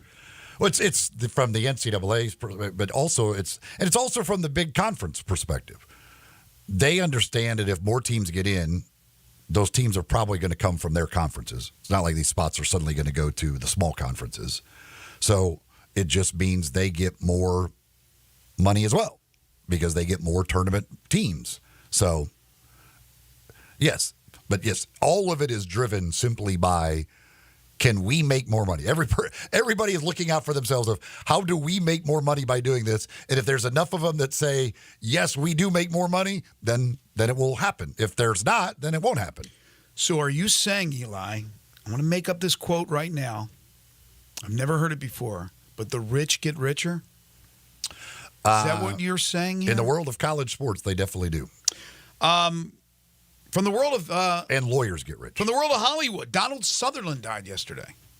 Kiefer Sutherland's father, but an actor who I think is way up there on the list of having been in the most movies in the history of acting.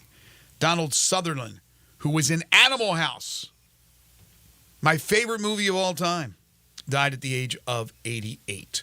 So again, J.J. Redick signs, according to reports, a 4-year deal, $8 million per year to coach the Los Angeles Lakers. Brian Windhurst on ESPN said, with what coaches' salaries are getting paid and the value of coaches, it wouldn't surprise me if in the next few years we start seeing coaches get traded because coaches are going to have that kind of value.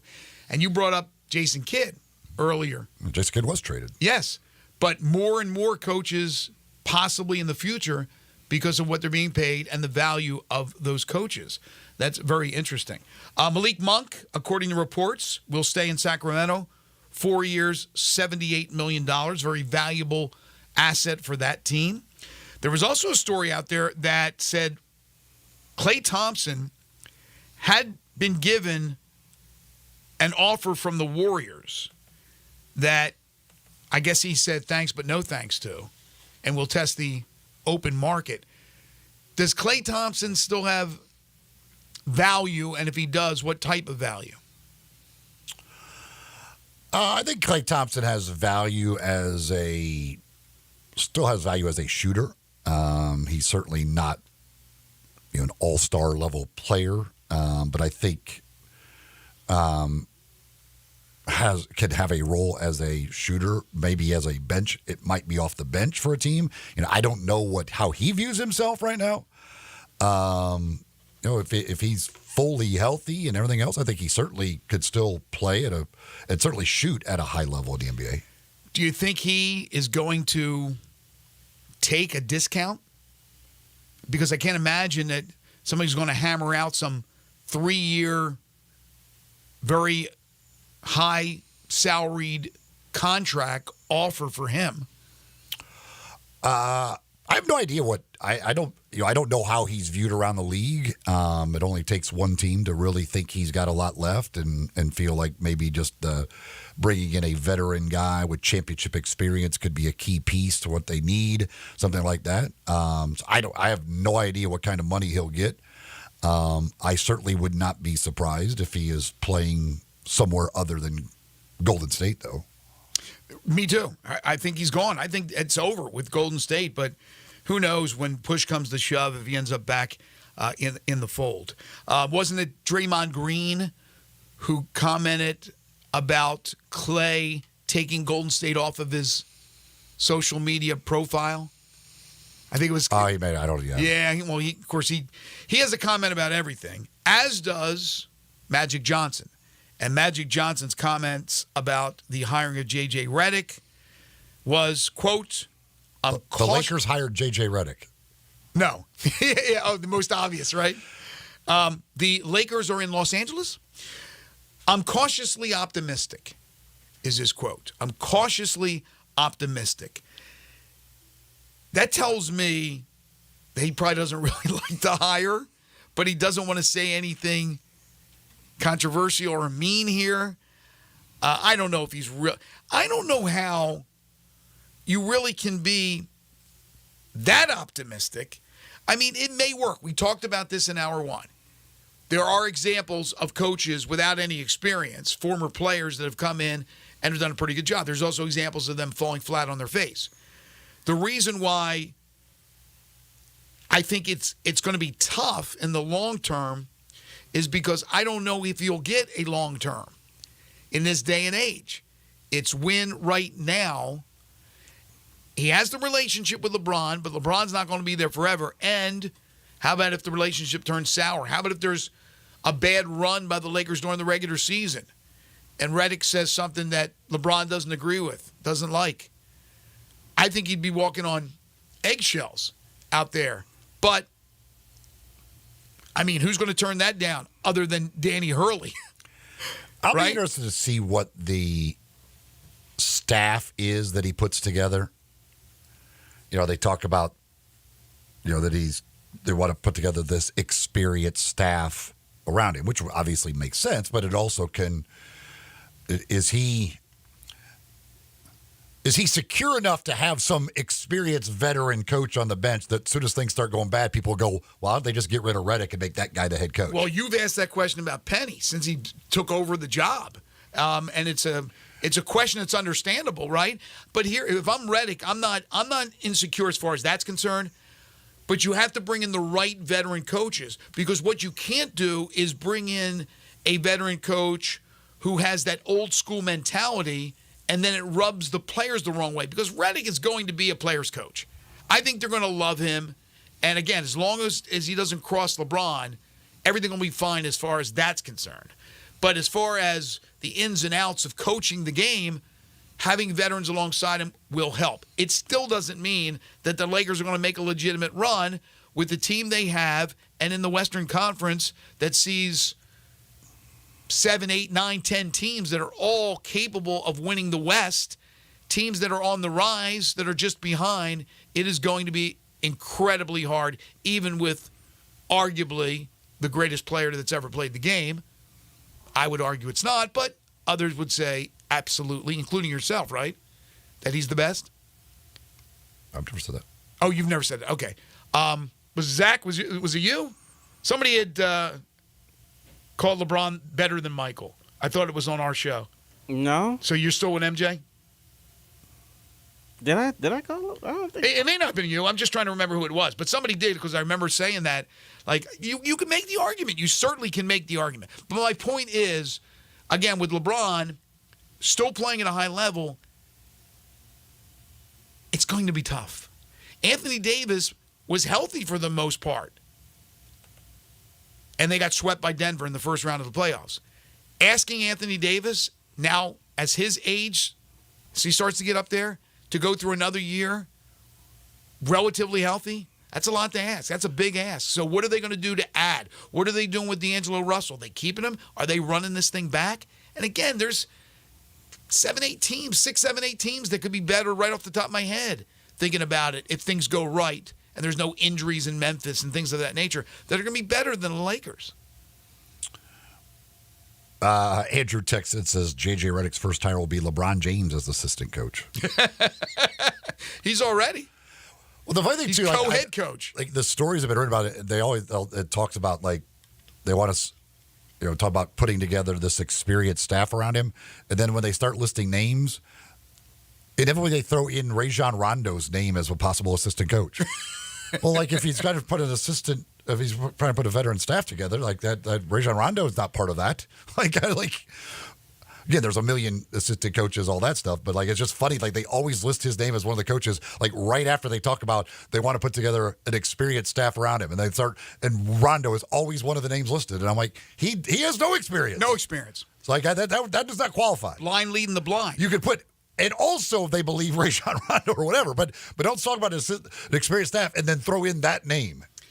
The guy that would have made a lot of sense is the guy that Tyronn Lue picked up in Los Angeles with the Clippers, and that's Jeff Van Gundy.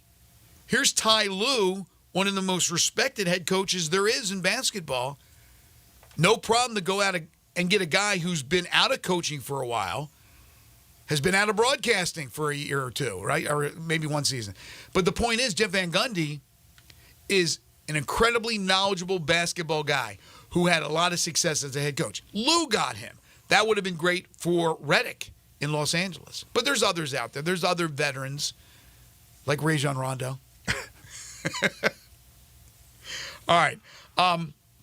We'll take a quick break. When we come back... Maybe you can get Mike Krzyzewski out of retirement to be his... Larry Brown. Get Larry Brown. Talk about deja vu. Well, not necessarily deja vu, but nepotism in a Duke basketball way, I guess you could say. Oh, Krzyzewski's going to coach the Pistons for Trajan Langdon. Yeah, I was going to say, wait, you want to see, I know it's not quite nepotism, but I know where you're going.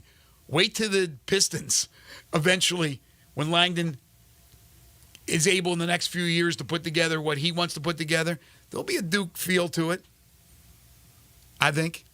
I wouldn't be surprised. Why? I mean, I don't know. I just think he will. We're gonna have John Shire be the next head coach of watch him draft Detroit Filipowski. What? He went in the top 10? Come on, man. No way.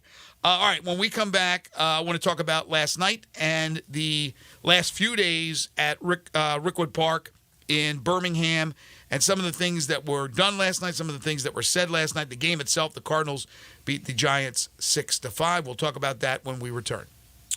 Classic Arms, when it comes to guns, when it be whatever gun type you're looking for, self-defense, hunting, anything, the folks at Classic Arms certainly have probably something that you can enjoy. That's for sure, that you're looking for. They've got over 700 firearms in stock. So I'm sure anything you're looking for, they've got it at Classic Arms. You can find out by going online at classicarmsofmemphis.com, or you can do it in person at 1740 Germantown Parkway. It's right behind Corky's on Germantown Parkway there in Cordova, in that shopping center. They've got new, they've got used, because they not only sell guns, but they also buy guns. And they will trade. So whatever it is, if you're looking to trade a gun, they'll do that. If you're looking to get rid of a gun, they do buy those guns. And, of course, obviously, they sell guns as well. And they've got all of the top brand names from Smith & Wesson, Browning, Beretta, Remington, Winchester, Glock, Sig, whatever it is. They've got that. They've got those top brand names. Plus, they are the only gun importer here in the Mid-South. They do free gun inspections, free gun appraisals. They do free bore sighting as well. They do it all at Classic Arms. Gun safes, gun cabinets, whatever type other stuff you need. Ammunition, obviously. All those accessories, they've got that for you as well at Classic Arms. Again, online, classicarmsofmemphis.com, or go see them in person. 1740 Germantown Parkway, right behind Corky's Barbecue in Cordova. Classic Arms. You're listening to Sports 56 Mornings with Greg and Eli on Real Sports Talk, Sports 56 and 98.5 FM.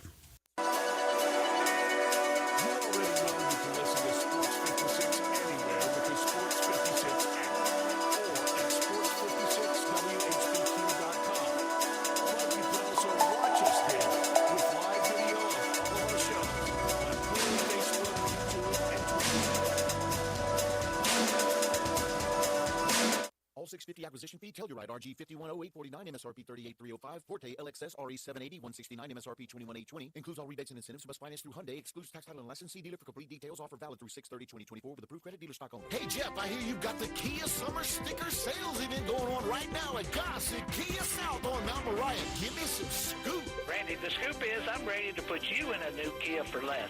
2024 Kia Forte LXS 41 MPG Highway, $199 a month. $34.99 do it signing. How about a 2024 Kia Telluride LX 357 a month? $39.99 do it signing, 24-month lease. Plus 0% for 48 months on 2024 EV9. And every Gossett Kia comes with a 10-year, 100,000-mile powertrain limited warranty. So whether you live in Horn Lake, South Haven, Olive Branch, or Memphis, you'll be happy at Gossett Kia South on Mount Moriah. Gossett Kia South, 2680 Mount Moriah, or online anytime. KiaMountMoriah.com.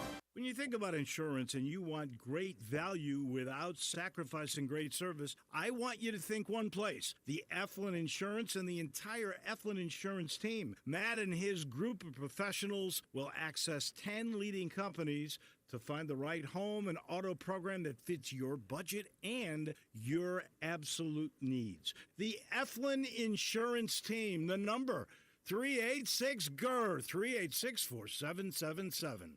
Hi, this is Troy Fiveash, owner of Fiveash Roofing. In these uncertain economic times, there are so many things as a contractor and a business owner that I cannot control. The rising cost of materials, not to mention fuel and transportation costs. In the last 2 years, shingle prices have almost doubled, and commercial materials have doubled. And I don't have to tell you what fuel costs these days. But you know what I can control? How much markup I put on a project. I have always prided myself in knowing I never gouge a customer. But in an effort to ensure my crews have work and my customers are being treated fairly, I have lowered my profit margin, hoping to give you a price you can live with and keeping my crews busy. So if you need a roof or gutters, please give us a call. 5 Roofing, fair, honest, and ethical. 5 Roofing, a proud sponsor of Tiger Athletics and a member of the Tigers home team. 367-0050 or memphisroofer.com. 367-0050 or memphisroofer.com.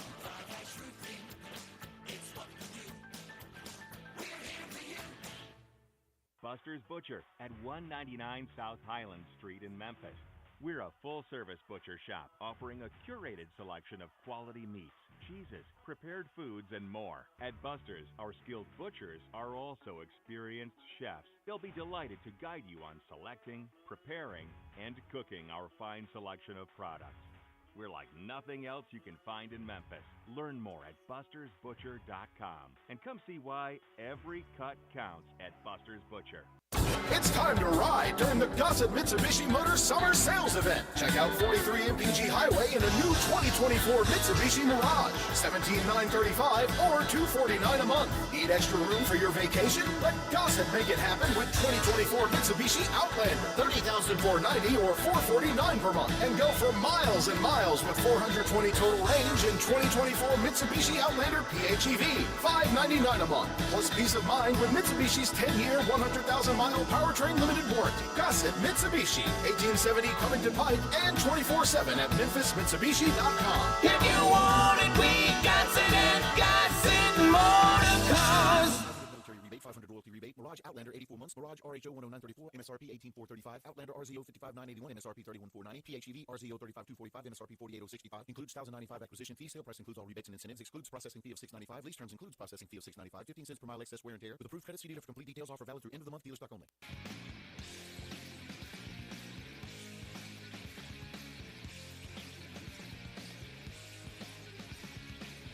Now back to Sports 56 Mornings on Sports 56 and 98.5 FM.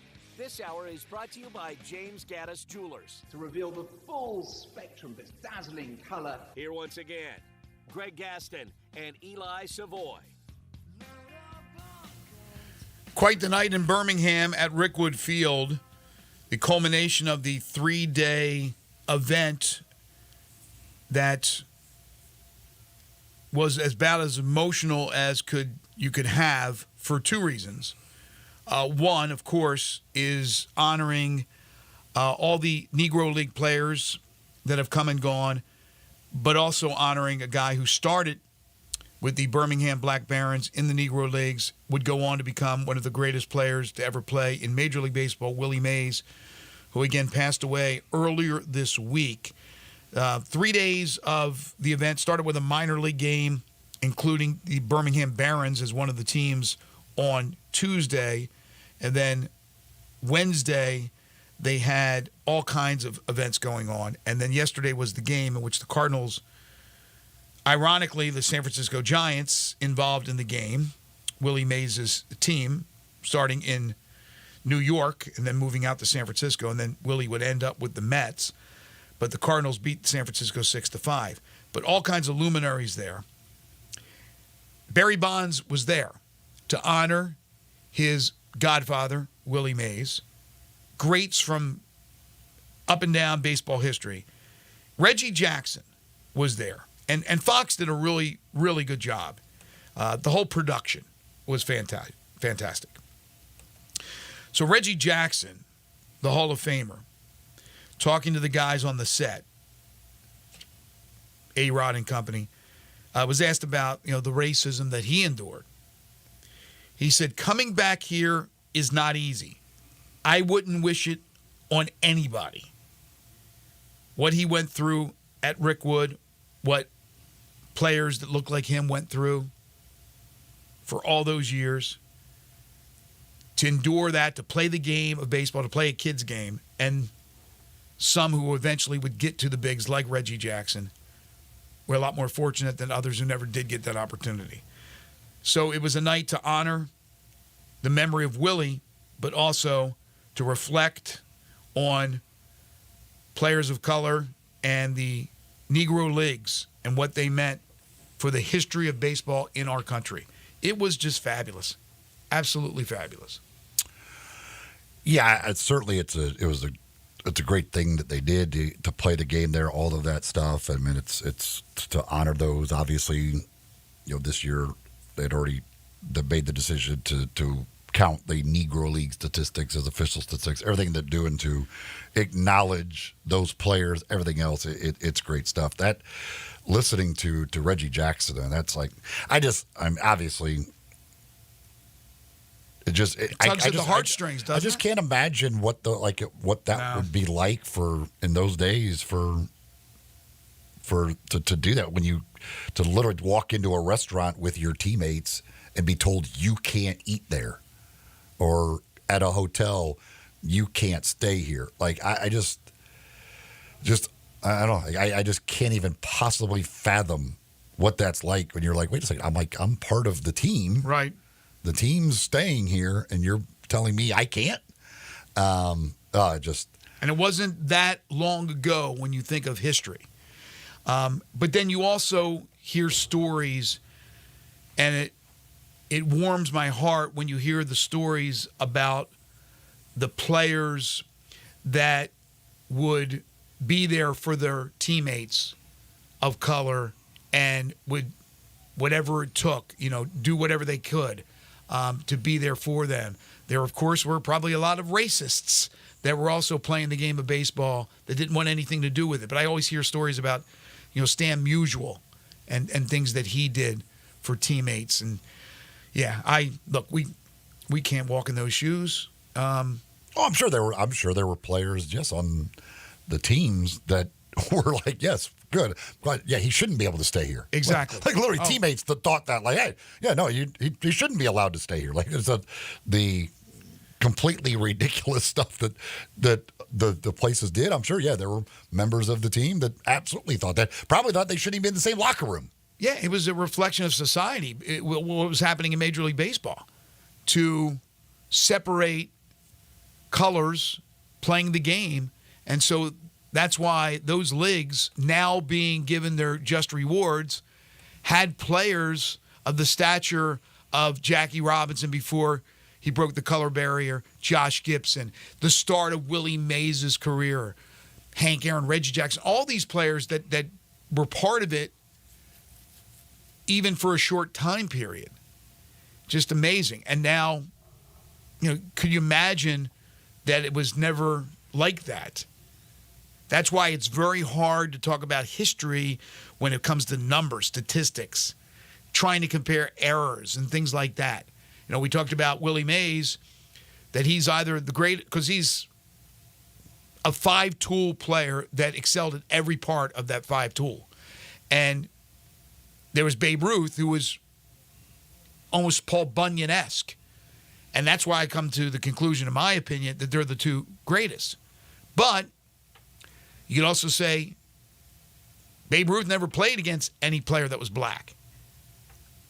Willie Mays played against a bunch of players who were white when he obviously got to the bigs. And when he got to professional baseball, Major League Baseball, and out of the Negro Leagues. It was a great moment. I mean, baseball has these incredible moments, whether they're bittersweet or not. That's why I love the game. That's why it is. It may not be the most popular sport anymore. It may not be America's favorite sport anymore, but it's still America's pastime. From baseball to golf, big weekend in golf. The women are playing a major. You have the DP Tour going on internationally. The Live Tour is in Nashville.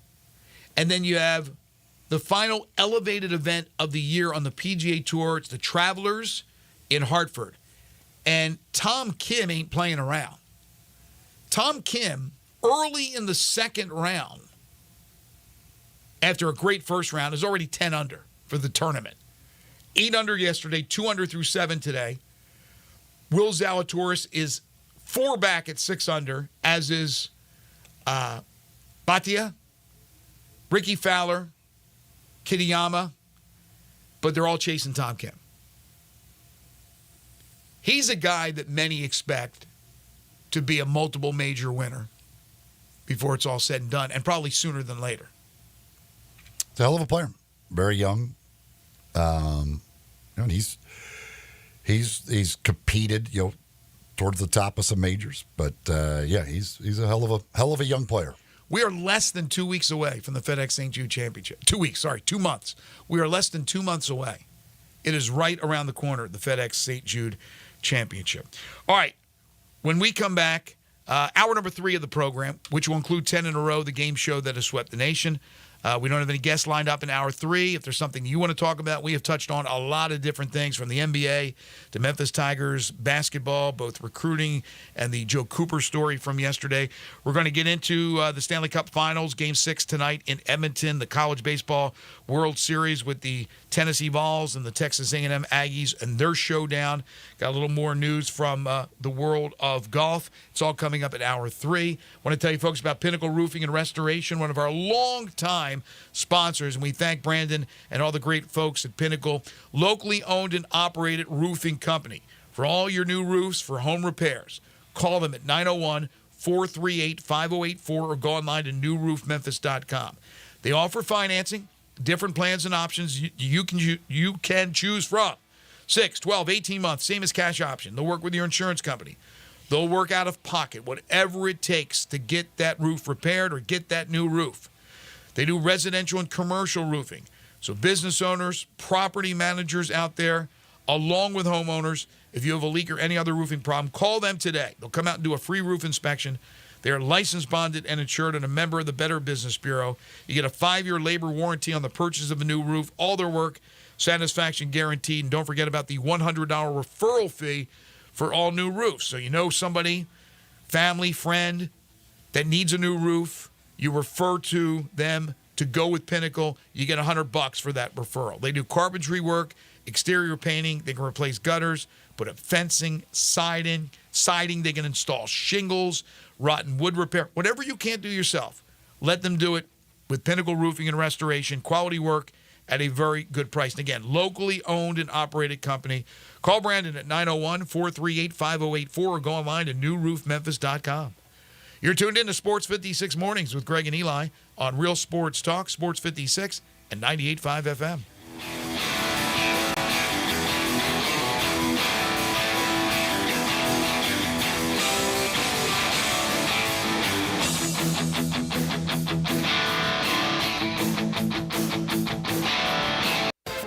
Cruiser styling packed with modern innovations, riders of all skill levels choose a Honda Rebel. Incredible motorcycles with a stripped-down style and a full package of features. Both the 300 and the 500 offer compact power inside a lightweight frame. Combined with a low slim seat, the Rebel is easy to start on. And with new colors for this year, they are impossible to ignore. Go to DeSoto Honda to check out the 2023 Honda Rebels. Cruisers with timeless style and performance to enjoy every second.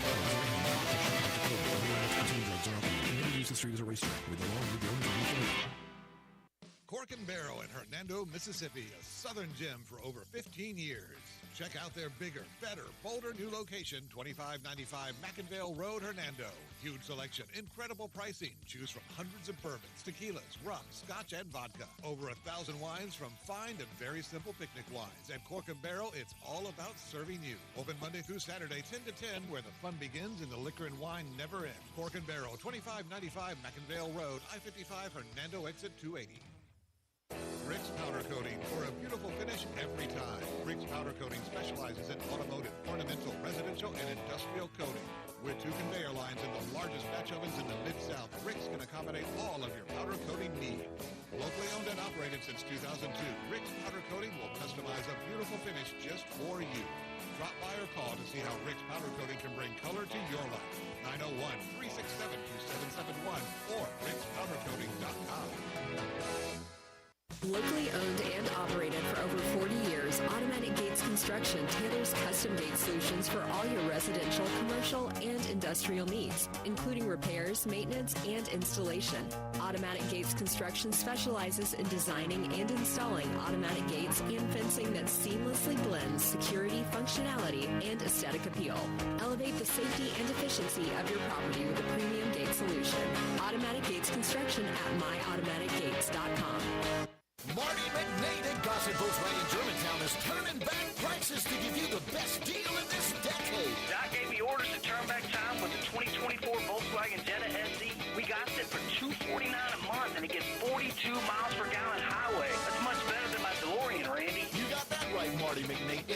Gossett Volkswagen Germantown, you've got choices. Take your pick from 2024 Tiguan S front-wheel drive or 2024 Teos SE for $279.28 a month. Great Scott, McNate. That's Gossett Volkswagen Germantown on Winchester Road. Plus, get 0% for 60 months on Taos. Your future's whatever you make of it, Randy, so get to Gossett Volkswagen Germantown, 7420 Winchester Road, or shop online at GossettVWG.com.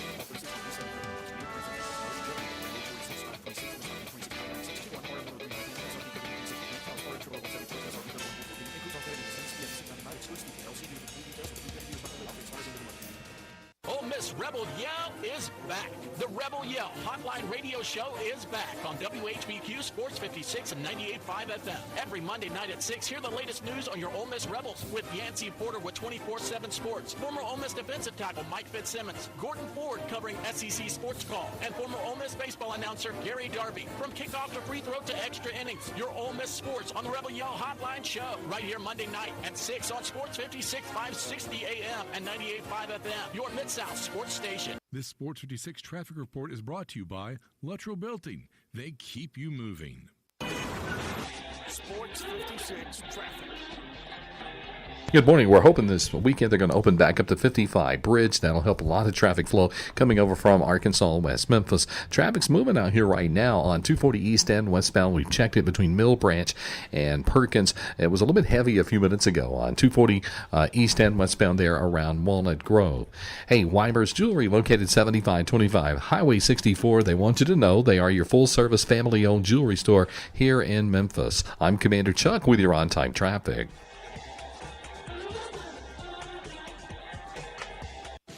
Sports 56, WHBQ Memphis, and W253DF Memphis, Flynn Broadcasting Stations. Now back to Sports 56 mornings on Sports 56 and 98.5 FM. This hour brought to you by Jenkins Floors and More. Here once again are Greg Gaston and Eli Savoy.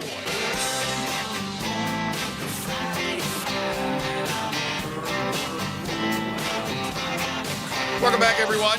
Final hour for us this week here on Sports 56 Mornings, getting you set for the sports weekend. Greg Gaston, Eli Savoy, Zach Boyd. We're in the Family Leisure Studios. Family Leisure, 2120 Whitten Road, just north of I-40. They got everything you need to have a fantastic summer. 83 degrees currently, on the way up to 95 today. Heat index is going to be wicked. There is a heat advisory as well, so be very careful if you're doing outdoor activities. 74 for a low tonight with a few clouds. And then your weekend, 95 for a high both Saturday and Sunday with mostly sunshine, although some clouds rolling in. And no chance really Saturday for rain. At least they say 4%, so very minimal. About a 19% chance on Sunday. I don't see really a serious chance for precipitation, at least according to the forecast. Don't hold me to this until next Wednesday. So water the plants and make sure you take care of the pets. How about that? Have your pet spayed and neutered. Should do that for sure. Hour 3, we got a number of different topics to get to. We got 10 in a row, the game show that has swept the nation coming up in a little bit. Jackson, we'll get to that in a second. Jenkins Floors and More, Hour 3, sponsor each and every day. Located at 2356 Goodman Road in Horn Lake. They moved their facility from Hernando to Horn Lake. They're closer to Memphis. It's a hop, skip, and a jump from anywhere here in the general Memphis metropolitan area. Go see the great folks, Timmy, Rebecca Jenkins, family owned and operated. If you are in the market for flooring and carpeting, they have stores as well in Cleveland, Mississippi, and in Little Rock. They, again, specialize in flooring and carpeting, including ceramic and porcelain tiles.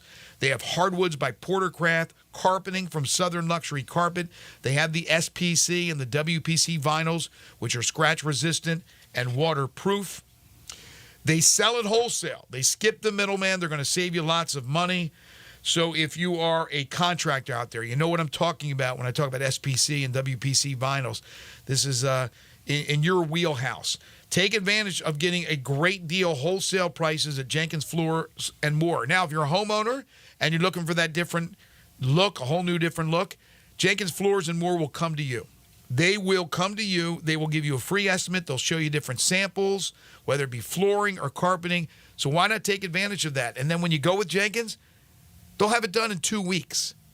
That's their promise. They will have a 2-week turnaround. Why go with the big conglomerates when you can go with a company that is very good at what they do? Why? Because of their quality of work, their attention to detail, their pricing. That's why they've earned the reputation of being one of the top flooring companies in the area. So give them a call at 662-469-9350. Visit them at one of their 3 stores, including 2356 Goodman Road in Horn Lake. Open Monday through Saturday. It's Jenkins Floors and More. All right, the Stanley Cup Finals, Game 6 tonight in Edmonton. Panthers lead the series 3-2, but Edmonton's won the last 2. They got all the momentum. Can they tie it up and force a 7th game? There is nothing more exciting than a 7th game Stanley Cup Finals going to overtime, going to sudden death. The next goal wins. Now, I'm not saying they'll go to Game 7, and I'm not saying they'll go to overtime if they get to Game 7, but who knows? This has been a pretty wacky series. Oilers have won the last 2, and pretty convincing in those wins. They had that long trip, right? From Sunrise, Florida, all the way to Edmonton, Alberta, and back to Sunrise. And here they are now at Edmonton. They'll have to turn around and go back to Florida if Edmonton can get it done tonight. College Baseball World Series, it's down to a best 2 of 3. Tennessee and Texas A&M for all the marbles tomorrow, Sunday, and if necessary, Monday. These are 2 schools that have never won a World Series title. So somebody will be winning one for the first time. And it will be the 5th straight year that the SEC has produced the winner. All 5 schools will have been different. Yeah, Tennessee is the favorite, as you would expect, as the number 1 seed. They have been the betting favorite to win the College World Series since the postseason got underway. Texas A&M has been the second as far as odds go since the postseason got underway. So it has gone the way as expected by the odds makers to begin with, and now the Tennessee is a small favorite in this series. I think they're like a minus 160.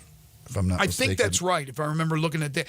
And so A&M is like a plus. Were they like a plus 225? Well, no, they would not. They would have to be the opposite? Okay. Like plus 1. I think they're like plus 130. I'm trying to find. Okay. Current odds. Tennessee's at minus 180 now. Texas A&M at plus 140. At plus 140. Okay. I'd like higher odds to roll with Texas A&M, but I think, look, I said Tennessee was going to win it. I thought they were going to win it from the get-go, and I don't know why I would go. You said Kentucky was going to win it. I said Kentucky, but I said the best bet would be Tennessee. I said take Tennessee because they're probably going to win it, but I'm going to go with Kentucky because of the odds. That's what I said. And I ended up not playing Kentucky, but I was disappointed that Kentucky went out as early as they did.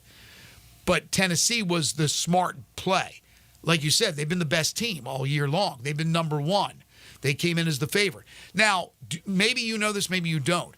How often recently has a favorite won in the College Baseball World Series? Have any of these SEC teams been favorites? Ole Miss wasn't a favorite. Well, the number 1 seed hasn't won since 99. That's what I was asking. So since 1999. So they're trying to buck the odds, buck the trend 25 years later. But I think, again, if you're looking to make a little money, I mean, A&M's good. A&M can easily win this thing. They have dominant pitching, but can they slow down those Tennessee bats? Tennessee, by the way, 10 home runs away from either tying or eclipsing the all-time mark set by LSU, I think in the late 90s, for home runs in a season. I don't think they're going to hit 10, but if it goes 3 games, it's certainly a possibility. The fact that they have gotten that close in today's world with the bat changes that have been made is crazy. I know.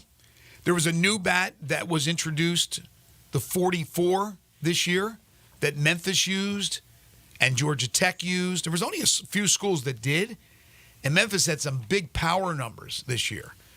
So that's something that may catch on as well. But you're right. I mean, you make that contact, solid contact, it's gone.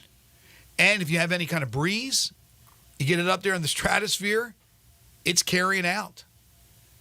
Unless you're a Tennessee outfielder can run it down and run through the wall and catch it. The best part is we get a couple, at least 2 more games when they talk about the Texas A&M pitching. They get to talk about that new hire, the pitching coach of Max Wiener. That's I just love to hear more about Max Wiener. I get a lot of emails on a daily basis offering me Max Wiener, but and of course that will be a name used a lot during the what do you call it? Coney? The hell is it? Nathan's. The Nathan's hot dog eating contest. You want to eat the maximum they amount will of have wieners. the maximum wieners, absolutely. Without Joey Chestnut involved and Kobayashi. They can't have the impossible wieners, the non-meat wieners. That's right. They want full meat wieners, max meat wieners. But Max Wiener, pitching coach for Texas A&M, love it. And he's done an unbelievable job. He's a massive change for them. You sure it's not pronounced Weiner? Every time he comes out of the dugout, I just love it when the announcers say, "Here comes Max Wiener." Another visit to the mound by Max Wiener. NBA draft, some notes. Some notable things as it somewhat pertains to the Grizzlies. Okay. Kelly Iko yesterday from The Athletic had in his story the idea of the Houston Rockets, talking about the Rockets at number 3, and the Grizzlies obviously looking to trade up, and mentioned in his story that you have in the Rockets organization with Ime Udoka and others that are huge fans of Marcus Smart. And so he threw out the idea of possibly using Marcus Smart as a piece in a trade up to number 3 for the Grizzlies. Would you part with Marcus Smart to get the number 3 pick? What else is involved in the trade? Smart's salary is what? Smart and the number 9 for number 3, and I would guess there probably wouldn't be much as far as players coming back. I would guess it would be, if anything, more future draft picks. It would be looked at as kind of a salary dump by the Grizzlies, as well as obviously getting up there to the number 3 pick, which would be the big part of it. But they could use it as a way to shed some salary because Houston is under the cap and would not have to send back full salary. Okay. Before I answer the question, the worry for me would be, now I don't think it would happen, but it's not out of the question. How about if you move up to 3 and Donovan Clingan is the guy that you want? That's the guy you covet. And Atlanta, and who's the second pick? Washington. They go Sarr, Clingan, Sarr. Well, I'm guessing if this trade was going to be made, it would be when Houston's on the clock and Clingan's available. Okay, all right. I don't think they're going to do it ahead of time and go, oh, darn, we screwed up. It would be a... Yeah, but that's what happened when we talked about Zaire Williams with the Josh Giddey thing. Again, that's under the assumption that they traded up to get Josh Giddey. We don't know that. Okay, I thought you had said that. That was the reporting. Everybody thought at that time the Grizzlies' target of that draft was Josh Giddey, but we don't have no confirmation of that. Right. Well, we never find that stuff out. I mean, for the most part. Okay, so the assumption is that again, they're Clingan's on the board. That's the guy they want. Would you trade Marcus Smart and the 9? To get the 3, to take Clingan, and then whatever else comes with it, and you don't believe it would be players. So there might be a little bit. I don't think there would be a consequential player in return. Okay. So now without Smart, financially, you're not in the apron, right? You're under it. You're not paying taxes. You have a little bit more money to go after a veteran big, right? So you'd be bringing in, because I still think it's going to be possibly 2 bigs. They're going to get a veteran big. That is going to happen somehow, some way, trade, whatever, free agent, whatever they're going to do, they have to, right? They have to. If not, I'm like, what are we looking at here? Then if they were able to get Clingan, then you'd have the big for the future. But are you willing to give up Marcus Smart? Marcus Smart, we just never got a chance to see the guy play with Ja and Desmond Bain and Jaren Jackson Jr. and the guys that we want to kind of get a sample of how it would go. Because either there was a suspension or an injury or Smart got hurt. So I don't know. When the move was made to get Marcus Smart, I applauded it. This is tough. Zach, jump on in here. Would you do it? I don't think you would you? Well, trade Smart to the Rockets? Yeah. For 3? Not initially. And that was my initial question about this report that came out, because in my mind, the Rockets got to give up somebody. And I don't like a collection of, sure, like you can get a collection of expiring contracts. Right. But I'm looking at a redundancy on their team if they get Smart. Plus no roster spots, really. Yeah. To bring those guys in. And so, but again, you don't have to get players. Like, they're under the cap. You don't have to get players. Right. It could just be draft capital. Right. But at the same time, I'm looking at the Rockets. I'm like, okay, so if they bring in Smart, then you got Fred, you have Jalen Green, you have Amen, Dylan is under contract. So in my mind, I'm thinking to myself, I don't think they're going into the season with those 5 guys intact. They might. And again, and this is just not like this, just a reporter throwing this out there saying that they got fans of Marcus Smart. But from a Houston perspective, if they did this, they might look at it and say, again, if Udoka and these other people like Marcus Smart, well, they'll bring in Marcus Smart and then make another move to get rid of somebody else. But they would rather have Marcus Smart because they like, Udoka obviously has the experience with him, and they like Marcus Smart a lot. I think the Grizzlies, if they're going to trade with Houston, need to target Steven Adams and Dylan Brooks. Trade for those guys. Now, go ahead. Now, I will say, I need to know what the vibes are with Jalen Green, because this past season he was supposed to have his breakout year, and towards the back half of the season, he was a no-show. In a sense. So I need to know. You had other guys that elevated their game, like Şengün. Yeah. And so if the Rockets feel like, hey, we're a playoff team because we got a dominant center, we believe in Fred VanVleet to be the point guard, the guy that can distribute, get everybody involved. Dylan is obviously your enforcer. You got a handful of young players that you can rely on in Jabari Smith. We still got to see with Tyre Eason and his injury, what it's looking like, but he can contribute. You can sit there and think to yourself that maybe, just maybe, Jalen Green might be on the move. See, I think if they were getting Marcus Smart, just again, if they did this type of deal, I think they would be looking at Marcus Smart as a guy who could be a really good influence on Jalen Green, that veteran guy who would not be afraid to say, dude, you got get in his face to be like, you actually have to play defense, I think they would be looking at Marcus Smart in that way of this would be a good guy for Jalen Green to have around. Yeah, absolutely, and you're trying to look at it from the perspective of the Rockets. Why they would bring in Smart. That's the reason why they'd bring in Smart. Plus, he's talented. But I still don't see a deal where you're giving up Marcus Smart just to basically move up to take the 3. Take a young center. Unless you think Klingon is going to be some perennial all-star, I would say I wouldn't make that move. Now, can you give me somebody else that's of consequence, of significance from Houston's roster? Is there somebody that would be certainly less money than Marcus Smart, a pretty decent role player, and you swap 3 and 9? Now we're talking here. I need to have a little bit more.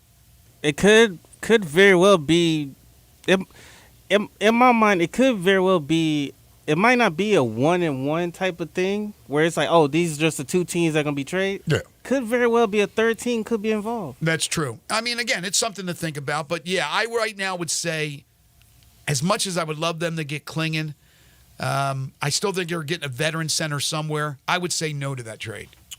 Sam Vecini of The Athletic, he came out with his latest mock draft yesterday. Now, if his mock draft is true, all of this would be moot anyway, because he does have Donovan Clingan going number 1 to Atlanta. It says that he has heard that's the guy that he has heard the most linked to Atlanta here in the last week or so. That's what he's hearing out there, which would be, again, Sarr won't work out for them. They don't, He also brought up the fact that with Quinn Snyder as the coach there, Quinn Snyder had Rudy Gobert in Utah, may like the idea of having that, rim protector big to set screens, that type of stuff. So he could like the type of player that Donovan Clingan is.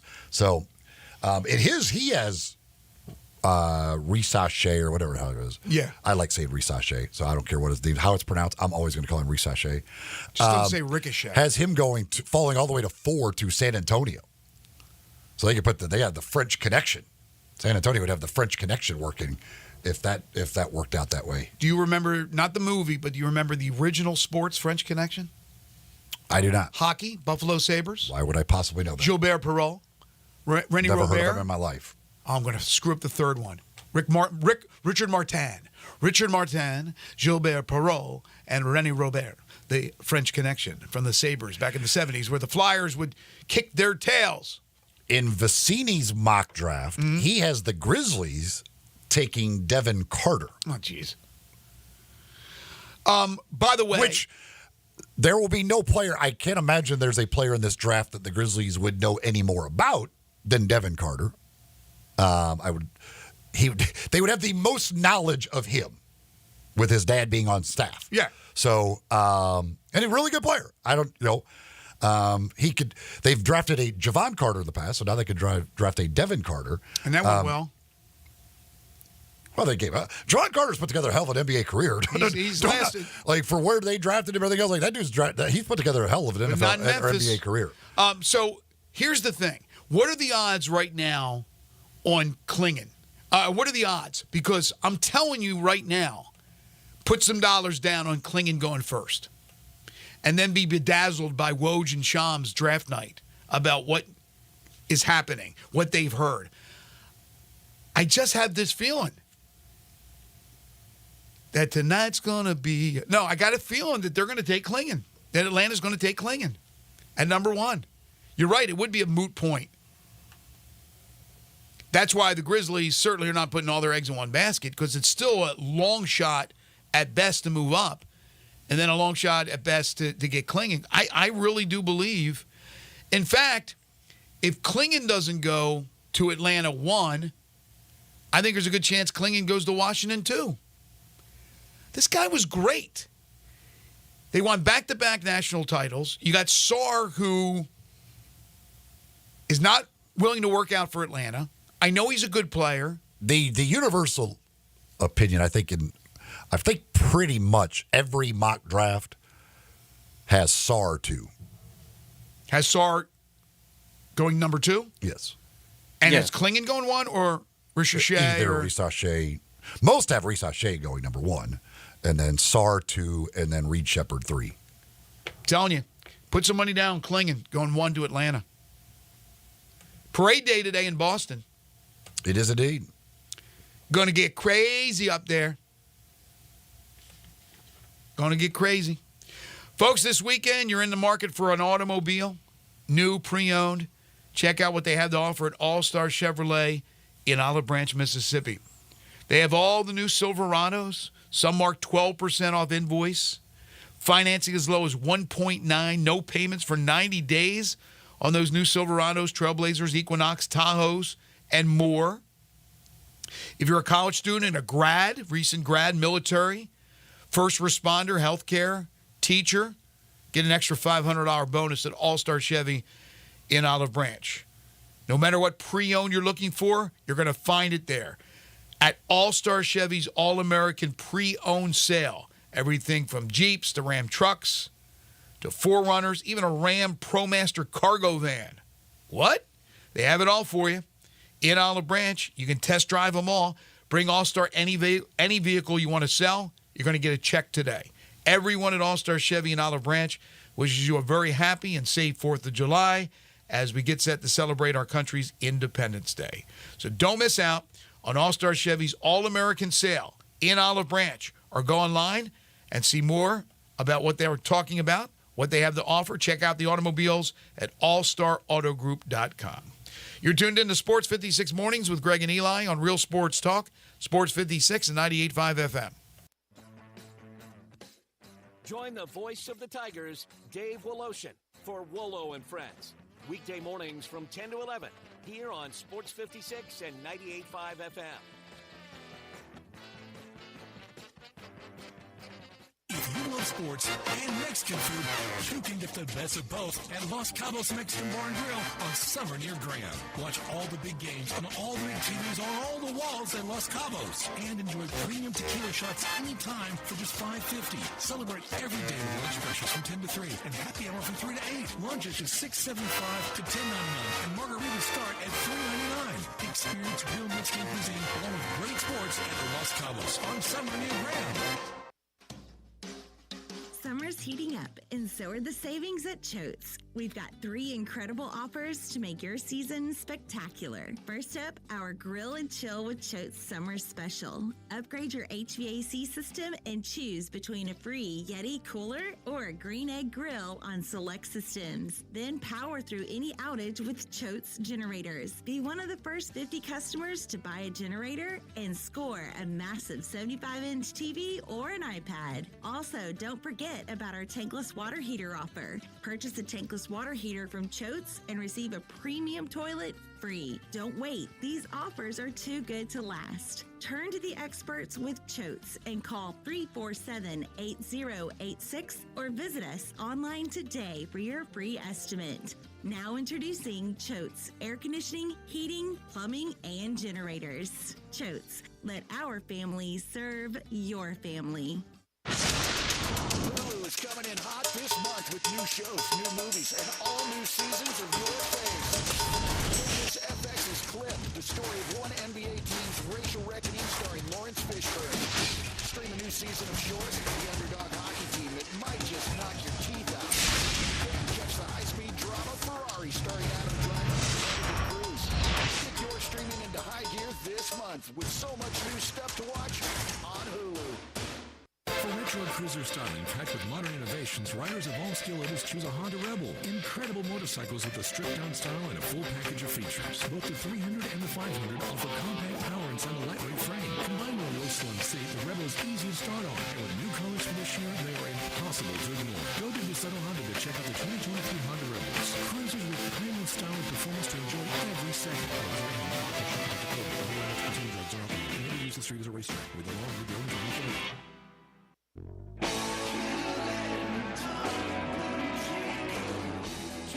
Booting Clothing Company, we have it all. From handmade Amish leather belts, fine and casual clothing, boots, casual boots, work boots, fancy boots, and even safety-toe boots. Lots of cowboy hats to choose from, even Nevo lights, good-looking duck head dress shirts, duck head caps, shorts, and pants. Tons of jeans from Ariat, Wrangler, Devil Dog, and Times Ranch jeans.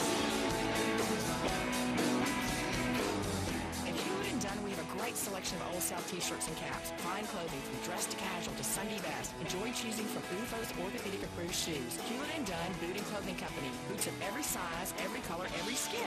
Great quality Western, work, and safety toe boots. Hewlett & Dunn Boots and Clothing Company. 111 North Center Street, Collierville. Hewlett & Dunn.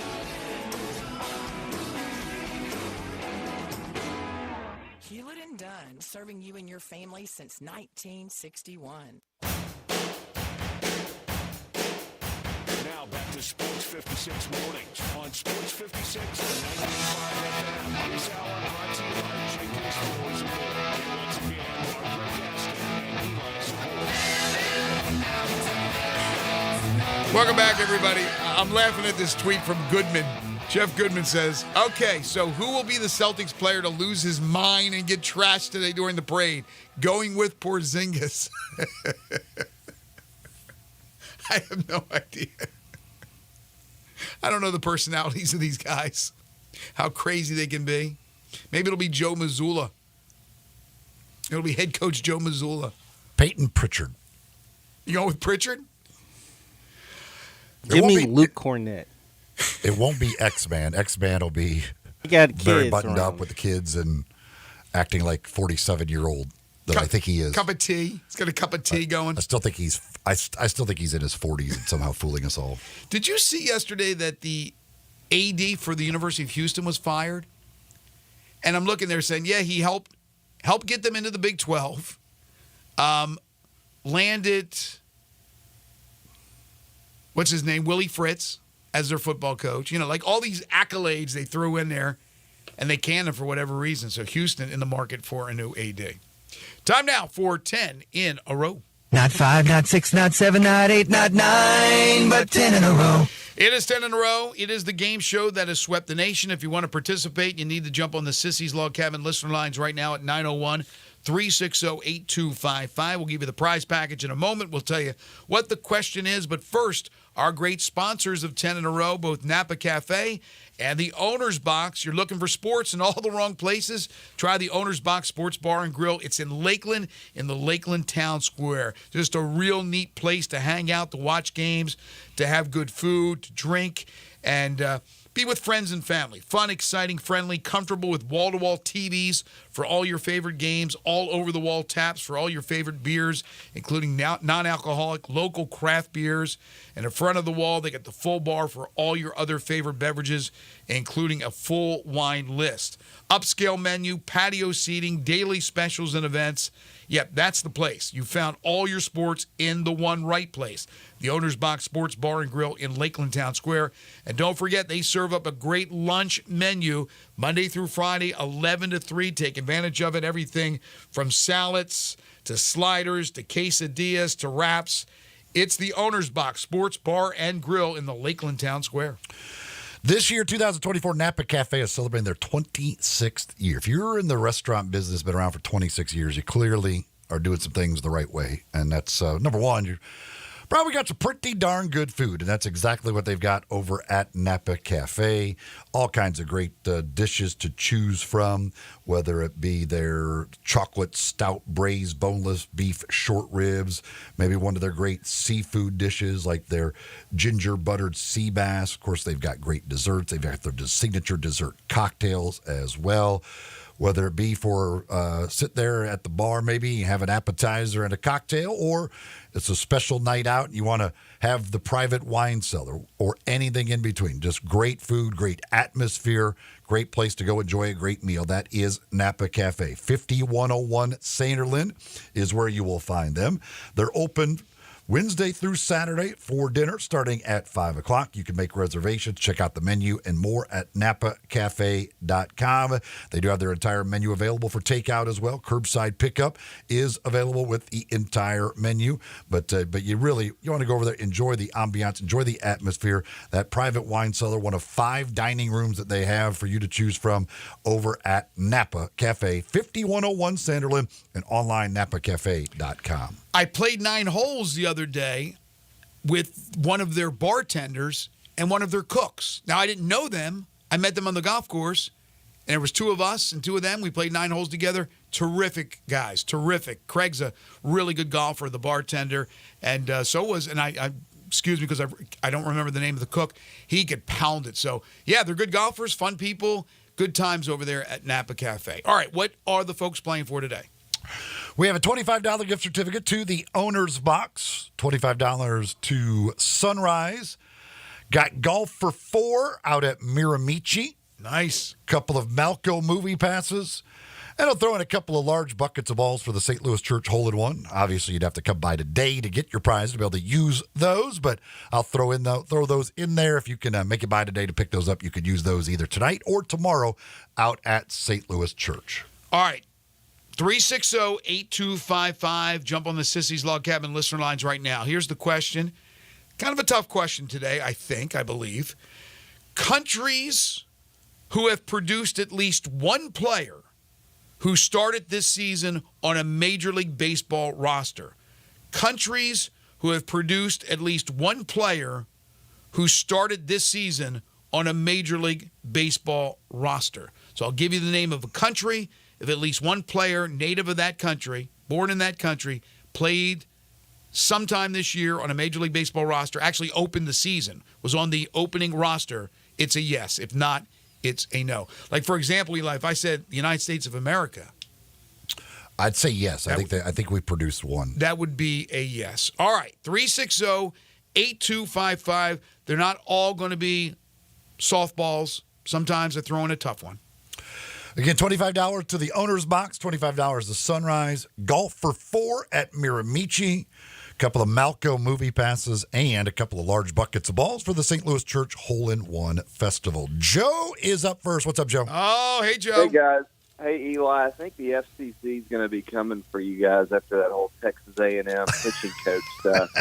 And then second, I think the last time I played was I had a sick day before the end of the school year. We are in the middle of potty training my youngest, and there is nothing more stubborn than someone that just smiles at you and would rather sit in their own excrement than do the right. So it's been a fun summer so far. So hopefully we can get a W here. You're trying to get us in trouble talking about excrement. I was just mentioning a man's name. One day they will learn to wipe their own. Beep. You know what's coming. Yeah. You know what's coming. There you go. All right, Joe. It's that time. Joe's very good at what he does and has to wait around a month after he wins. But this one will challenge him. Countries who have produced at least one player who started this season on a Major League Baseball roster. Canada. I'm going to say yes on Canada. Costa Rica. Ooh, I'm going to say no. Japan. Yeah. Haiti. No, that earthquake stuff. India. The earthquake stuff. India. India. India's bigger on cricket. No. Australia. Oh, I'm going to say there's a one or two. Colombia. Yeah. Puerto Rico. Absolutely. Italy. Oh, I'm going to say no. Brazil. I'm going to say there's a couple. He's too good. Joe's too good.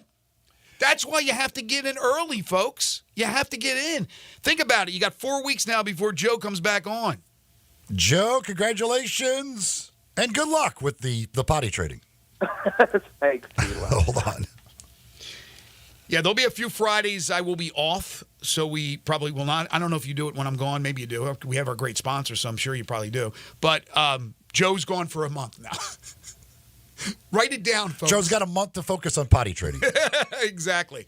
We have a whole second list, but I'm not going to put any pressure on you. No second chance. No second chance. No soup for you. All right, Eli. He hammered it. I'll give you the second list. Honduras. Yes. Sweden. No. South Africa. No. That's a yes. Panama. Yes. Venezuela. Yes. Guam. No. South Korea. Yes. Mexico. Yes. Ireland. No. Cuba. Yes. So, of the ones that I used, I think there was 20-something countries. I mean, that's pretty cool, to be honest with you. Of the ones I used, Venezuela, 58. Yeah, Venezuela was loaded. Cuba, 18. Puerto Rico, 17. Canada, 13. You hate all those players, don't you? No, not true. I don't know if I can name a Canadian player off the top of my head. I have to think about it from Major League Baseball. Do you know any off the top of your head? I do not know who's from Canada, no. I'll have to look that thing up.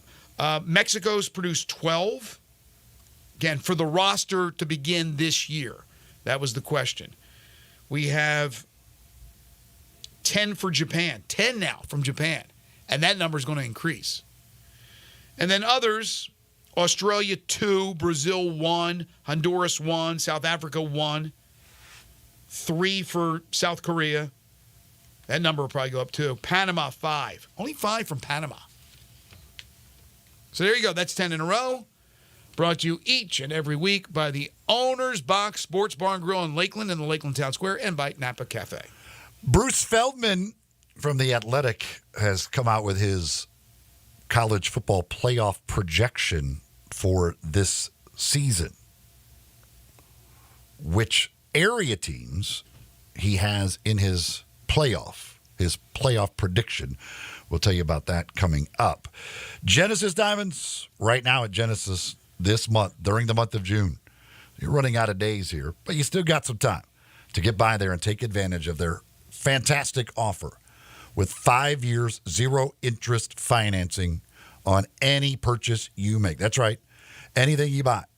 Put 0 down, spread the payments out over 5 years. So now is a great time to get that beautiful piece of jewelry, get that engagement ring, whatever. Maybe you want to upgrade. Maybe you bought your wife a ring years ago. At that time, you didn't have a whole bunch of money. Now things have changed a little bit. You want to kind of upgrade the ring. Now's a great time to do it. 5 years, 0 interest financing. And that's, again, on everything. That's engagement rings, every diamond in the store. That's, necklaces, earrings, the pre-owned Rolex watches, whatever it is. Everything in the store available, 5 years, 0 interest financing. You can get details and more at GenesisDiamonds.com. Go see them in person. Genesis Diamonds, Poplar and Perkins Extended. Again, this is a limited time offer, runs through the end of the month at Genesis Diamonds. 4 Canadians have won an MVP award in Major League Baseball. One of them is active. The other one, or another one is kind of, I think he's quasi, I don't know if he's retired or not. He's like kind of quasi, and the other 2 are retired. One of the 4 is in the Hall of Fame. Do you know any of the guys I'm talking about here? You have a guess on any of them? No. The current player is Freddie Freeman. The one who I say is kind of in limbo is Joey Votto. Votto's not on a roster right now, right? Did he actually retire? He is not actually retired yet. I think he still wants to get back in. Okay, that's what I thought. The other 2, Justin Morneau. No, I shouldn't. I know him. Larry Walker. Ah, that's right. Yeah, I knew Larry Walker. Canadian and Hall of Famer. So there you go. All right, we'll take a timeout, come back, and get to that Feldman story. This is Sports 56 Mornings with Greg and Eli on Real Sports Talk, Sports 56, 98.5 FM. Broadcasting from the Family Leisure Studio, we are Sports 56 and 98.5 FM. Summertime's finally here, and that means it's time to party. Lucky for you, Family Leisure is having a summertime to party sale. Now, what's all included in this party sale? Practically everything. 24-foot above ground pools for as little as $19.99. All ladders, filter systems, and even robotic cleaners are 20% off. Come in and look at all of the in-stock patio furniture Family Leisure has. Plus, it's up to 50% off. Play gyms for the kids, that's $1,000 off. Patio umbrellas, take 20% off. You can get a 4-person hot tub for just under $3,000. We know you're really going to just use it for yourself.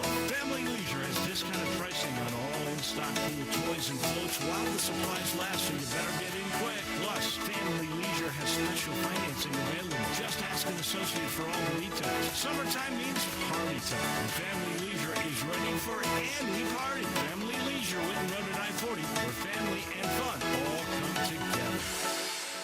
Tuning into this station was the first best thing you have done today. This is Sheldon Rosengarten, and I'm with you, Mallory, and we are both with Mark's Benstorff Realtors. You, what's the next thing we can advise people to do if they are selling their home? The next best thing? Remember, Sheldon, the real estate market is changing, and you need honest, forthright help navigating the new environment. Doing it on your own is like driving a car in a blinding snowstorm. Correct, you. The upcoming changes will mean a lot for both buyers and sellers, and that's why we always advise people to talk to 2 to 3 real estate brokers and make sure that we are one of them. Sheldon, 2 to 3 real estate brokers? Really? Like 2 to 3 tee shots you always take? Yes, you. It's important to have a choice, whether in real estate or in golf. Now, back into the fairway, and to find out how you will move you, call him at 497-9756, or find out why they often say when you want the job done, call Sheldon at 483-0546 or memphisrelocate.com. That's 483-0546. For the ones who know safety isn't a catchphrase, it's a culture. And the ones who help make sure everyone makes it home safe. For the safety-minded who watch everyone's backs, Grainger offers supplies and solutions for every industry, as well as safety assessments and training to keep your facility safe and your people safer. Call, click Grainger.com, or just stop by. Grainger, for the ones who get it done. Wash your house, wash your office building? Impossible! Not if you call Wilson's Pro Wash. Your house, fence, driveway, warehouse, store, hotel, even cars and trucks can all be squeaky clean and beautiful after pressure washing by Wilson's Pro Wash. Wilson's specializes in cleaning all hard surfaces, concrete, stone, brick, and mortar, even wood and vinyl siding. Then Wilson's can seal their surfaces so they stay looking brand new. Call Wilson's Pro Wash, 901-524-6799, or online at wilsonsprowash.com.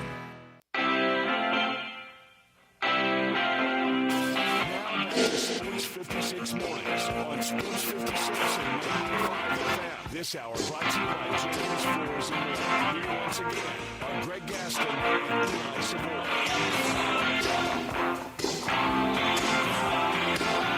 So Bruce Feldman, fantastic college football writer, now with The Athletic, did his projection for the college football playoff for this coming season.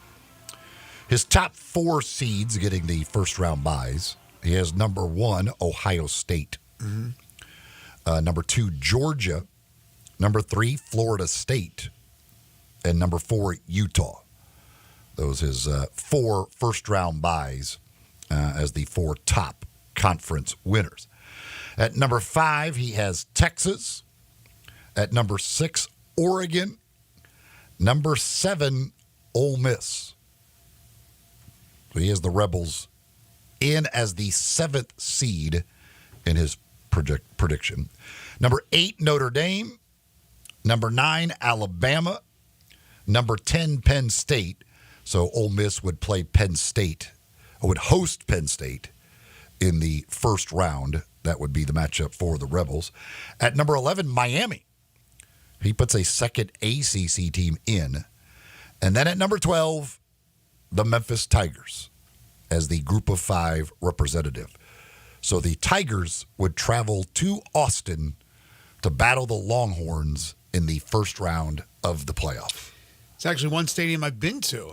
I hope they play somebody else, a stadium I've never been to. But that's fantastic. That would be incredible. Could you imagine the hoopla and uproar in a good way here in this city if that happened? But it's possible. It's certainly possible. So give me the run. So that would be, how many did he have from the SEC? 4. How many did he have from the Big Ten? 3. And then 2 from the ACC, and 2 from the Big 12? Or 1? 1 from the Big 12 and Notre Dame. And Notre Dame. That was the other one. Notre Dame and then Memphis. So some of the schools that he left out, Clemson comes to mind. USC comes to mind.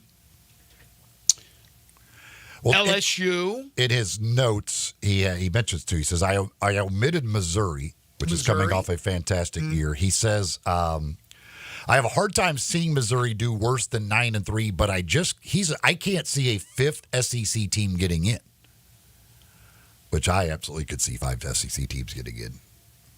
But he doesn't believe that would happen.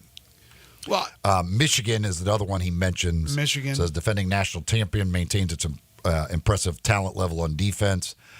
I like what they've done this spring, boosting their secondary through the portal. I see them in the 8-4, 9-3 range, but I think they lost too many vital leaders from the national title team.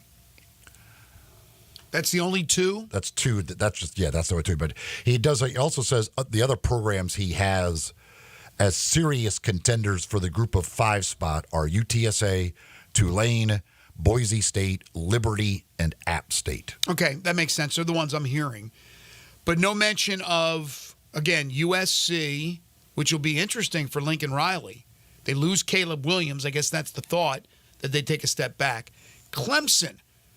I'm wondering about Clemson, though. Of course, you have Mr. Dabo Sweeney, who does not go for players in the portal, or so he says, which is ridiculous. But also, LSU.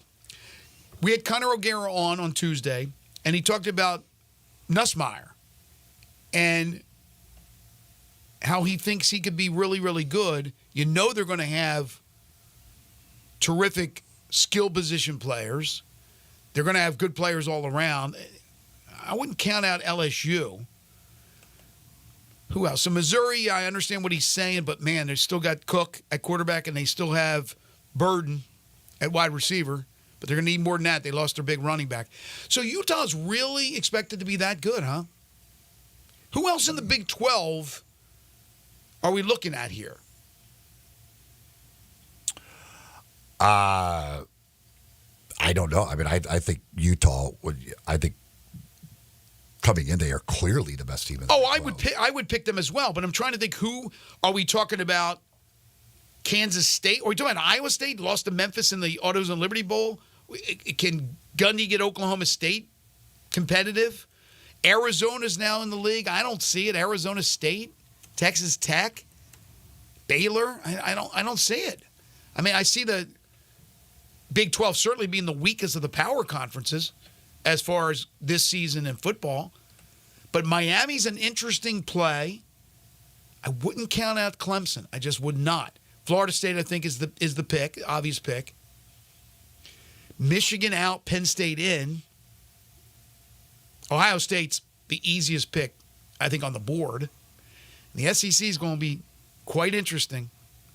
Quite interesting. Because Ole Miss seems to be the chic pick, and I think it's a good pick.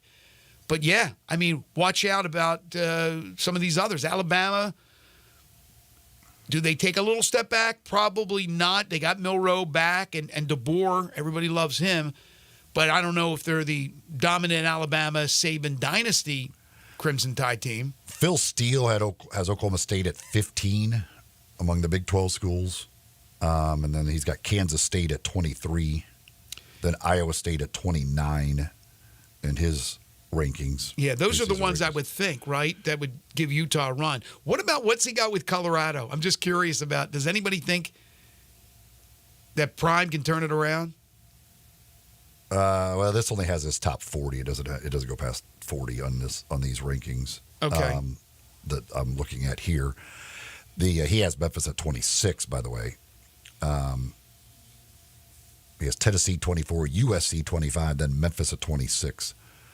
But he has UTSA at 21. As his highest, and Boise State at 16 as his highest ranked group of 5.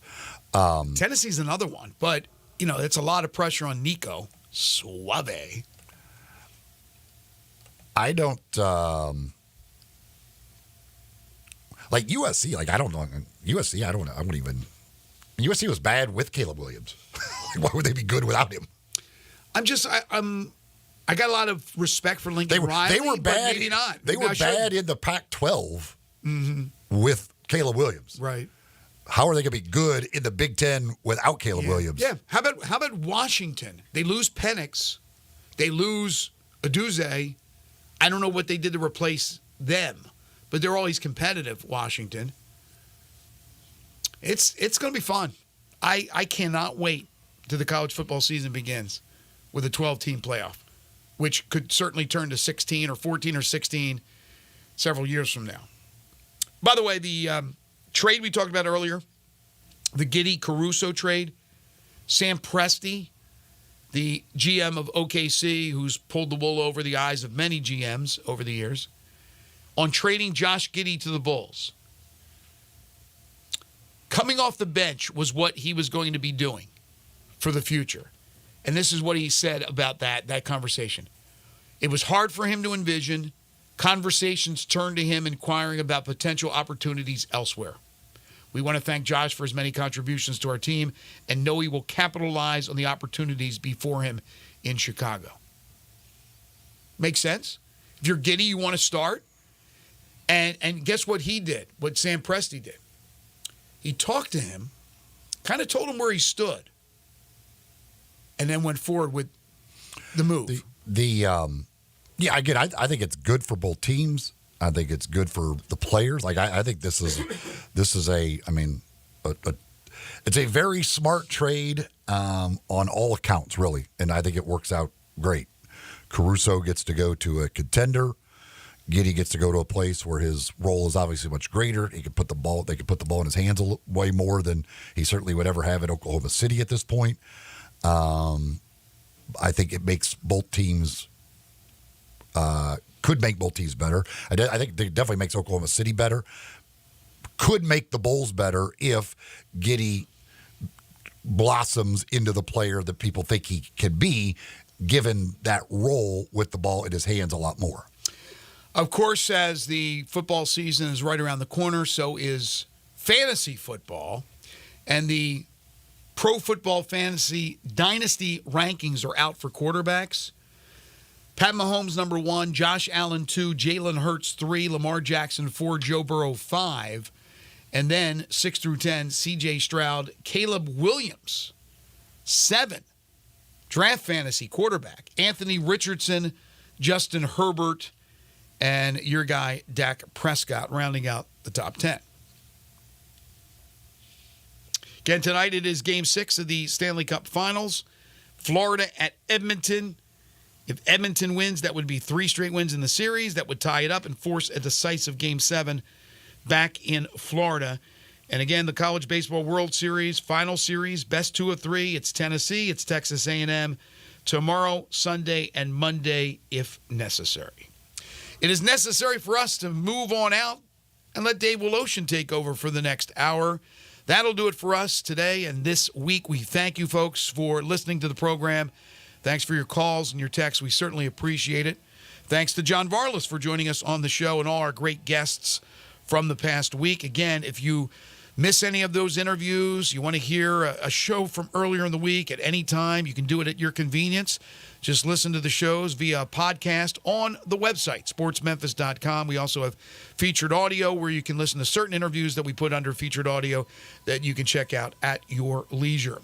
Yes, Dave Woloshin, Wolo and Friends on Sports 56 is coming up next. For Eli Savoy and for Zach Boyd, I'm Greg Gaston. Have a great and safe weekend, everybody.